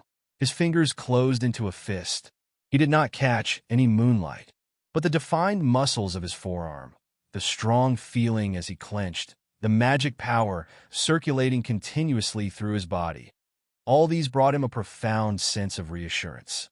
He gradually understood, if he wanted to live happily in this world, then power was the only thing he should pursue. The moon was high in the sky when Colin finished arranging his plans and went back to his room to rest. Another week went by. In the stone house, Colin sat on the edge of the bed, lifting his left hand and then grasping the knight sword that lay beside him with his right hand, tentatively making a cut on his left palm. The metal blade brushed across the center of his palm, yet it remained unharmed. He pressed the tip of the sword against his palm, gradually increasing the force, the skin on his palm constantly indented. It was not until he applied the strength of an average adult male that Colin started to feel a slight stinging pain. He stopped trying and closed his eyes to feel the life energy within his body that was completely different from magic power. Just then, he had successfully broken through to Great Night. The life seed inside him first shattered into surging blood energy, spontaneously circulating and transforming his body. This process lasted for 2 hours. During this period, he not only coughed up a large amount of thick, yellow phlegm and excreted an unspeakable amount of filth, but he also sweated foully impure sweat, shedding a layer of skin. After that, the surging blood energy recollected into a mass in his chest. From then on, blood energy could be manipulated at will, and he also gained a new ability, blood energy armor. When blood energy covered his skin, it formed an invisible armor. After several attempts, Colin roughly understood the strength of the blood energy armor. It was roughly equivalent to wearing a layer of cowhide armor, a notch weaker than witchcraft steel armor in terms of physical attack protection, but it had a certain ability to resist spirit attacks. All in all, it was quite good. Of course, what made him happiest was the increase in his life expectancy after the breakthrough. The sunlight breathing technique was biased towards enhancing vigor, and since vigor was naturally related to life force, he surmised that he should be among those who increased their lifespan the most. Based on the general lifespan range of 130 to 150 years for a great knight, he estimated that he could live to at least 145 years old. 145 years was a very long time. For some with shorter lives, it might already have been enough for 3 reincarnations. Just as Colin lay in bed, temporarily relaxing and daydreaming, there came a sudden series of urgent knocks at the door. "Who is it?" Colin straightened up and walked to the door to ask. "It's me, Charlie." The familiar voice came through. Colin was somewhat surprised. The last time he had declined Charlie's recruitment, Charlie had said he would come to find him again. But in reality, after that, he had never seen Charlie again. He thought Charlie had given up on recruiting him. Colin pondered for a moment, then opened the door. Charlie stood outside with a smile, with Owen and Hayward still by his side. "Long time no see, Charlie. Do you need something?" Colin asked calmly. "Long time no see, Colin." Charlie greeted warmly. "After all this time, have you made up your mind?" Before Colin could respond, Charlie continued as he took an invitation from Owen's hands. "Don't rush to answer me. I know you still have some doubts about the news I told you." He stuffed the invitation into Colin's hand. "Tomorrow night at 8, all those who have not joined the Mutual Assistance Association will be there. At that time, I will present solid evidence to prove the things I've told you." He patted Colin's shoulder. "After you see the evidence, tell me what you think." Having said that, he departed without delay, as if he still had to visit another apprentice. The trio's figures slowly disappeared into the distance. Colin closed the door, looking at the brown invitation in his hand. After a moment of thought, he shook his head, casually set the invitation on fire, and tossed it into the kitchen stove beside him. Despite being very curious about the evidence Charlie mentioned, he would not risk it. The following evening, inside a residence in Blackstone City, Charlie sat at the head of the room and looked towards Owen, who stood at the door, seeking confirmation through gaze. "No one else is coming." Owen shook his head, his lean face creased with concern. "Close the door," Charlie instructed emotionlessly. With a creak, the heavy wooden door closed, and Charlie turned to survey the 5 apprentices before him. "Where's the evidence you spoke of, Charlie?" One of the male apprentices asked impatiently, arms crossed over his chest. Charlie had invited them over, but had not spoken a word, leaving them in the dark about his intentions. Charlie did not respond. Instead, he respectfully opened a secret door on the wall behind him. A middle-aged man in a black robe stepped slowly out of the shadows. "You've done well, Charlie," he said coolly, and with a wave of his right hand, an invisible barrier enveloped the entire house. The male apprentice lost his impatient demeanor instantly, and the queries came to an abrupt halt. Even a fool could sense something was amiss now. "How dare you, Charlie?" Another female apprentice couldn't help but shout. Another male apprentice decisively began casting. The middle-aged wizard chuckled softly, paused, and quietly watched the apprentice casting. Seconds later, a ball of magic power gathered in the hands of the male apprentice, only to dissipate forcefully. Charlie gave a subtle signal. Haywood, who had been waiting, quickly stepped forward upon receiving the look and firmly held down the male apprentice. The basic level knight's strength was useless against him. "Stop your futile struggle. You won't be able to cast witchcraft here," Charlie advised the rest of the apprentices calmly. "We are forbidden to harm each other. That's the school's rule. Aren't you afraid of the school's blame?" "Charlie," the male apprentice pinned against the brown table shouted. Charlie ignored him, turned respectfully to take a brown animal skin parchment from the middle-aged wizard, and walked towards the male apprentice with an expressionless face, murmuring, Don't worry, none of you will die, and the school will find out nothing. The apprentices' complexions paled. Never had they imagined facing danger on the island, given their identities from the lab school, even though they would be expelled from the school in a month. Now, it seems someone dared to challenge the authority of the school on the island. Half an hour later. Then I'll return to the school first, sir. Charlie spoke with deference.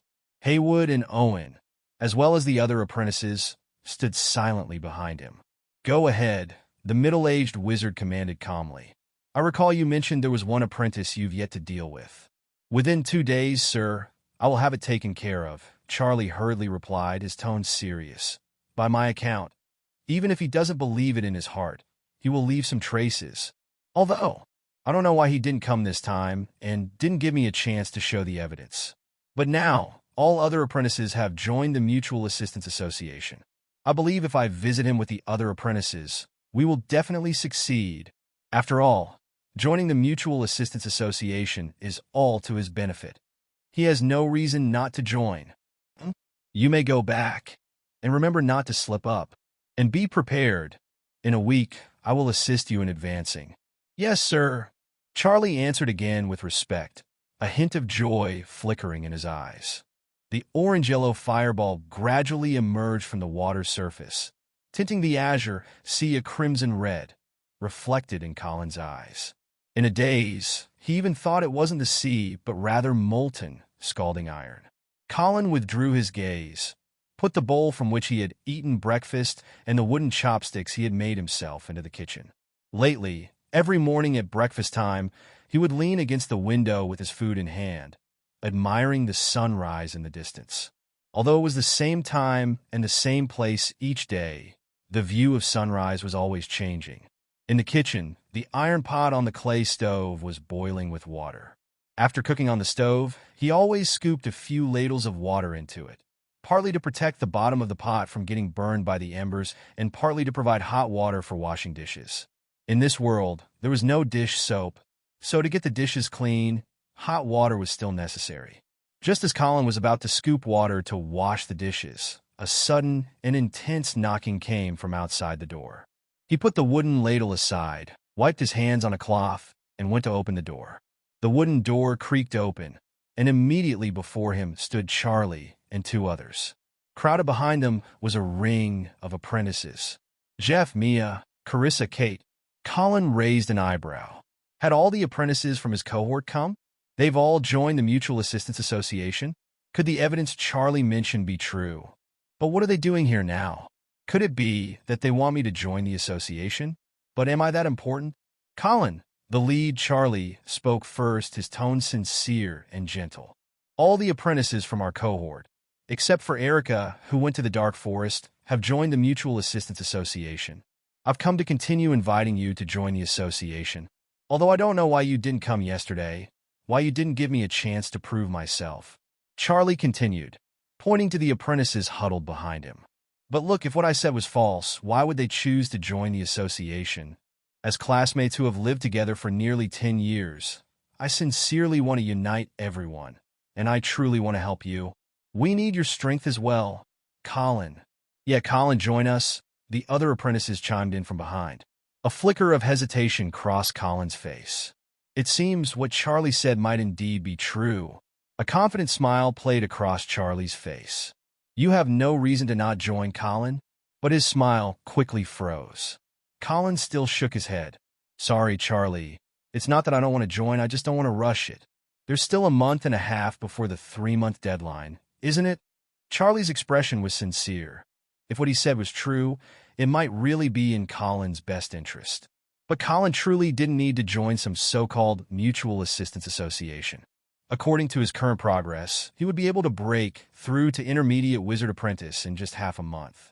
Colin, the sooner you join the association, the sooner everyone can accumulate power. You might not know I've obtained a group witchcraft. The more people we have, the more power we can gather. And practicing witchcraft takes time, Charlie continued to explain. His smile returned to his face. He had anticipated this response and was prepared for it. Colin furrowed his brows in thought. Charlie quietly watched Colin, waiting for his response. Sorry, Charlie. He pondered for a moment, then continued to decline. "I plan to try one more time. I might advance." These were his true thoughts, but to Charlie, they clearly seemed evasive, and anger flared in his heart. The other apprentices standing behind him also grew angry, with some even making sarcastic remarks. He doesn't even consider his own talent. He could at least find a credible excuse. "Hey, Colin, you're too selfish. It's clearly good for you and everyone else." Charlie's brows furrowed tightly. He did not speak, but merely sighed and shook his head at Wood behind him. Wood sneered, baring his white teeth. Colin's pupils shrank slightly, sensing trouble. "Why?" He quickly stepped back and forcefully shut the door. Bang! The newly closed wooden door was violently struck, making a loud noise. Colin, while casting steel armor, walked over to the wooden cabinet holding his bee stinger, his adrenaline secreted and causing his heart to beat slightly faster. He hadn't expected Charlie to turn against him just like that, simply because he refused to join, and didn't he care about the opinions of the other apprentices? A few seconds later, a flash of white light streaked by, and a layer of invisible armor enveloped his entire body. At the same time, he also pulled the bee's stinger from its sheath, gripping it in his hand. Bang!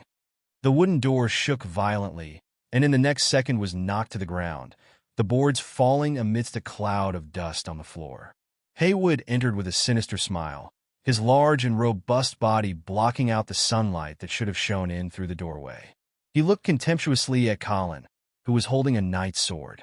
From the way Colin held his sword, it was clear he hadn't learned any knight combat skills. If Colin had started chanting a spell now, Haywood might be somewhat wary, but a physical fight with him, that was like a moth to a flame. Even so, he cautiously drew the steel giant sword he'd been carrying on his back. Colin's pupils dilated slightly. Although they hadn't started fighting yet, the giant sword Haywood was wielding must weigh at least 50 pounds. Just from that, it was clear his knight level must not be low. Whoosh! Without giving Colin time to think, Haywood took a fierce step forward and swung his sword diagonally at Colin, aiming for his sword-bearing right hand. Members of the school were not allowed to harm each other seriously, and Haywood held back a bit of his strength. Clang! The bee stinger clashed with the giant's sword, emitting a crisp metallic sound. Haywood stepped back half a step, his expression full of surprise and doubt, and his giant sword had been indented by the bee stinger. Meanwhile, Colin stood in place, slightly rotating his right wrist, feeling a little relieved. He could tell that Haywood hadn't used his full strength. But judging from the force that had been transmitted, even though Haywood had held back, he was at most at the peak of the knight level and had not reached the level of a great knight. Otherwise, it wouldn't have been so easy for him, lacking any combat skills, to block that sword. At that moment, Charlie also entered, and his expression changed upon seeing the result of their exchange. With a thought, he swiftly launched an air missile at Colin at high speed. Colin's heart skipped a beat, and he tried to dodge to the side. But Haywood seized the opportunity, raising his giant sword to strike at him. In the heat of the moment, Colin couldn't resist and had to endure a heavy, slanted blow. Thud! Colin staggered from the hit and crashed into the wall. The night breathing method that Haywood practiced must have focused on strength, making that slanted blow extremely fierce. Although he was not hurt thanks to his steel armor and the inherent blood energy protection of a great knight, he looked quite disheveled. But Charlie was even more shocked than him. Steel armor and the rank of a great knight. He had a fluctuating expression. It seems we have underestimated. Ah! Before he could finish speaking, a blinding burst of white light suddenly exploded. It caused both him and Haywood to temporarily lose their sight, forcing them to hurriedly retreat. Colin stood up, but didn't rush to attack. Instead, he pulled out a pair of homemade crystal sunglasses from his pocket and put them on. Immediately after, a bright white orb of light hovered in front of his chest. Haywood, whose vision had just slightly recovered, couldn't look directly at Colin due to the dazzling light, and had to quickly pull Charlie back to retreat. Colin pursued Haywood with long strides. Ever since the light brightness skill had proven effective in a surprise attack against a polluter after a limit breaking, he had often pondered other uses for it. This tactic of emitting a strong light while wearing sunglasses was a new application he had figured out. With the intense light disrupting the enemy, they couldn't look directly at him, let alone see his moves clearly. Obviously, this was highly effective in close combat. Colin, holding a thin sword, stabbed toward Charlie's shoulder. Just like Haywood and others didn't dare to harm his life, he also didn't dare to strike lethally. Thrust. The sharp tip of the sword pierced into flesh, but Colin looked surprised. He slowly withdrew the beast's stinger from Haywood's body. This strong black man had actually taken the initiative to block a sword for Charlie at the critical moment. When did those two get so close? Colin watched Haywood, who was expressionless even as he clutched his stabbed right shoulder, and Charlie, shielded behind his robust figure, and couldn't help but think crookedly. Charlie, obviously unaware of his indecent thoughts, finally recovered from the blindness and looked somewhat angry as he shouted outside. "Oh, and bring everyone else in." Colin furrowed his brows, a rush of thoughts crossing his mind. Although he was not afraid of being outnumbered, it wasn't easy to hold his own without using lethal force, especially since he had no combat skills. Looks like I have to avoid the brunt for now. He turned off his light brightness skill and retreated towards the window. What's happening here? Just then, a middle-aged man in a wizard robe walked in from the doorway, his silver badge on his chest shining brightly. He must be a second-class apprentice of the Wizard Territory Patrol team. Colin stopped and started to explain the situation. However, Charlie was one step ahead of him, speaking to the second-class apprentice of the patrol team. "It's nothing, sir. We were just sparring." "Is that so?" The second-class apprentice cast an inquiring look at Colin. Colin paused for a moment, then decisively said, "They attacked me without any reason, sir." The second-class apprentice raised his eyebrow. "You're slandering." At that moment, the thin Owen burst in from outside. He looked at Colin and then feigned anger. "It was you who stole Charlie's sword. That's why we came to find you, you habitual criminal." A surge of anger rose in Colin's chest as he said in a deep voice, "The sword was bought by myself in town, sir. I can confront the shop owner. That sword is clearly not ordinary. How could you afford it? Charlie was a prince before coming here, and the sword was clearly his personal weapon. Sir, if you don't believe me, ask the apprentices outside." Owen's voice was loud enough to carry outside. And indeed, the outside voices chimed in agreement. "Yes, sir, we can all testify." Hearing this, the second-class apprentice frowned at Colin, skepticism evident on his face. Colin's heart sank. Have all those apprentices been brainwashed by Charlie? Why are they all speaking for him? "Sir, I can find the shop owner to—" He quickly tried to explain. "Enough!" The middle-aged second-class apprentice frowned and interrupted Colin. "I don't care what the reason is. Fighting is forbidden within the school. Come with me to the confinement room." "Sir, they are framing." "Enough, you three." The second-class apprentice waved his hand, interrupting Colin again, then looked at Owen standing at the doorway. "And you come with me to the confinement room." Charlie's expression changed drastically. He tried to remain calm.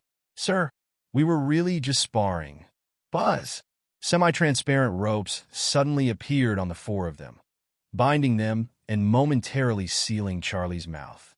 "I don't like to repeat myself now. Come with me to the confinement room." Whoosh! As soon as he finished speaking, the semi-transparent ropes swiftly disappeared, and the second-class apprentice turned and walked toward the door. Charlie couldn't help coughing a few times, his head lowered and his expression gloomy. Colin, however, didn't feel particularly disturbed. He hadn't removed his steel armor, and being a great knight, he always wore armor, so the semi-transparent ropes hadn't actually constricted him. He sighed, took off his sunglasses, and followed the second-class apprentice. At this point, confinement was inevitable. The lab school generally did not encourage malicious strife among its members. After all, if members of the same power were fighting each other, how could such a power develop and grow? But the school also didn't have too many specific regulations in place, just a red line that life shouldn't be harmed. So, the punishment for such an actual brawl was generally based on the patrol team members' discretion. And the second-class apprentice they encountered clearly disliked trouble. 10 minutes later, Colin and the others were brought to the confinement room. This was a row of small stone houses on the north side of the residential area. They were intermittently locked up. The confinement room had no windows, just a vent on one side of the ceiling that was also opaque. Bang! The iron door shut tightly, and the room immediately fell into darkness. A soft white light emanated from Colin's hand. He carried several bright crystals made of pure crystal. Bright crystals made from pure crystal provided longer illumination, about 8 hours, and could be recharged around 30 times. Of course, they were also more expensive. With the white light, Colin could see the layout of the room. To the left was a wooden bed with only a straw mat on it, which looked relatively clean. To its right was a small earthen stove, and a toilet was placed at the foot of the bed. Being put in the confinement room wasn't too severe a punishment. It was more like being sent to a different place for ascetic practice.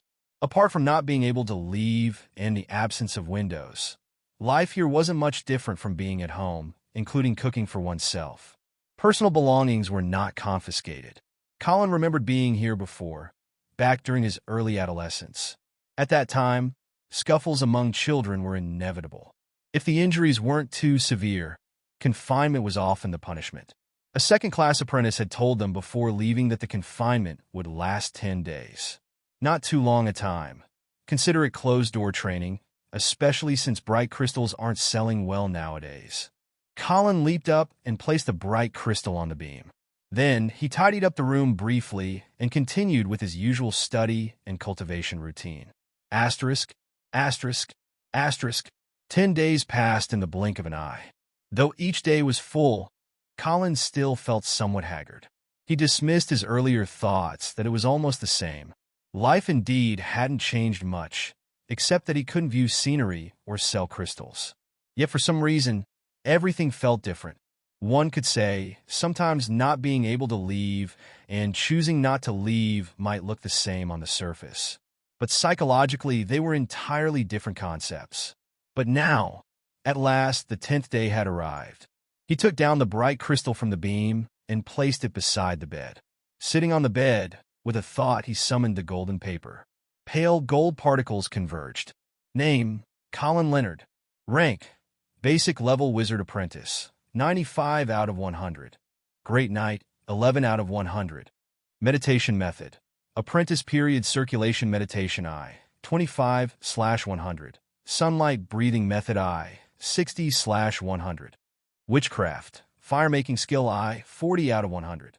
Condensing Water Skill I, 30 out of 100. Light Brightness Skill I, 45 out of 100. Cleaning Technique, 1 out of 100. Steel Armor, 50 out of 100. Arrow Shooting Skill, 50 out of 100. Skill, Basic Level Magic Crystal Making, Bright Crystal Making I, 100/100. Limit Breaking Point, 18. Colin exhaled slowly. Finally, in 5 more days, the journey of a basic level wizard apprentice would reach its limit. I wonder if it's like with knights, without a bottleneck, and I can advance directly. Creak! Just then, the wooden doors slowly opened, and the dazzling sunlight streamed in. Colin squinted his eyes involuntarily and extinguished the bright crystal. 10 days are up. You can leave now, said the second-class apprentice standing at the door, indifferently. Although the confinement had been tough, it had avoided accidents. Colin's heart stirred suddenly. But the next second, he looked up to meet the second-class apprentice's cold expression, felt a chill in his heart, and quickly suppressed any further thoughts. He knew that just advancing wasn't enough. He had to report to the central castle. The second-class apprentice in front of him was not easy to talk to. And if he delayed, "Understood, sir," he responded softly. Colin stepped out of the confinement room into the blue sky and white clouds. The gentle sea breeze brushed past his face, lightly stirring his shoulder-length golden hair. He stretched his neck and shoulders, feeling exhilarated. But soon, he wiped the smile off his face. Charlie and his group from the confinement room on the left had just walked out. Charlie's face was gloomy and worn, and with a fierce glare at Colin, he said nothing else, quickly gesturing for Haywood and Owen to leave with him. It seemed they were heading down the mountain. Colin stood back and watched the 3 of them walk away, a sense of puzzlement rising in his heart. During the 10 days in the confinement room, he He had pondered more than once why Charlie had suddenly turned against him. He repeated Charlie's words over and over in his mind, always sensing something was amiss. Although the general idea seemed plausible, there were details that couldn't be explained, even outright inconsistencies. For example, if what Charlie said was true, that a certain power enslaved lab schools rejected apprentices in the settlement below, it must be a highly secretive matter. How did he come to know of it? So Colin had always felt there was something strange about it. Moreover, the way Charlie used violence to coerce him into joining the Mutual Assistance Association only increased this strange feeling. But in truth, if he hadn't been confident about advancing, he really didn't need to join the association. The day Charlie invited him to see the evidence, he should have gone to check it out. Even 10 days prior, when Charlie brought a group of people to extend the invitation again, he had actually believed Charlie's words, considering so many people were there to testify for him. He simply didn't need to join the Mutual Assistance Association, so he had no choice but to refuse. Yet he always maintained a gentle tone. He thought that by refusing this time, Charlie might be angry, but that would be all. After all, Charlie could simply wait until 3 months later when Colin lost hope of advancing and had no reason to refuse, having experienced the harshness of the outside settlements himself, and then come to recruit him. Perhaps by then, he would even come forward on his own initiative, if the outside situation was really as dire as Charlie claimed. Yet, Charlie suddenly acted forcefully, as if he had to recruit him before the 3-month deadline. To practice group witchcraft ahead of time, the more people, the more strength. Colin shook his head. This explanation from Charlie felt rather contrived. But all of that was none of his concern now. He walked back to his stone house with light steps. Just 5 more days until I advance. Whatever plot Charlie and his people have, by then I'll be in a different world from them. Inside a wooden house in Blackstone City, Charlie and his 2 companions knelt on the floor, their expressions filled with panic. My lord, I never thought that despite so many testimonies, he still wouldn't want to join us. So I thought to forcibly take him to you. But I didn't expect the patrol team to show up. Though he said this, Charlie had come to understand afterward. The patrol team had probably come to check because they saw so many apprentices gathered together. But he didn't feel that his method was the problem, only that Colin was a haughty and arrogant aberration, always looking down on others, foolishly dreaming of advancing. He had already tried persuading, yet to be rejected still. That was simply incomprehensible, and he had not expected Colin to possess such profound strength. The cabin was eerily silent. You could hear a pin drop, and Charlie and others couldn't help but break out in a fine sweat on their foreheads. The middle-aged man, dressed in a black wizard robe, leaned quietly on a recliner, his black hood casting a shadow over his pale face, obscuring his expression. It was after a long while that he finally spoke slowly. Do you think his claim that he can advance is true or false? Of course it's false. No one from our group can advance in these 3 months. Charlie replied subconsciously. Then why? Doesn't he join you? Charlie felt a sinking feeling in his heart, and his complexion gradually turned pale. He had never considered such a possibility, but if Colin was truly confident in advancing successfully, then everything would make sense. Colin had been refusing him all this time, not even coming to see the evidence, and even when being invited with so many people in tow, he still refused.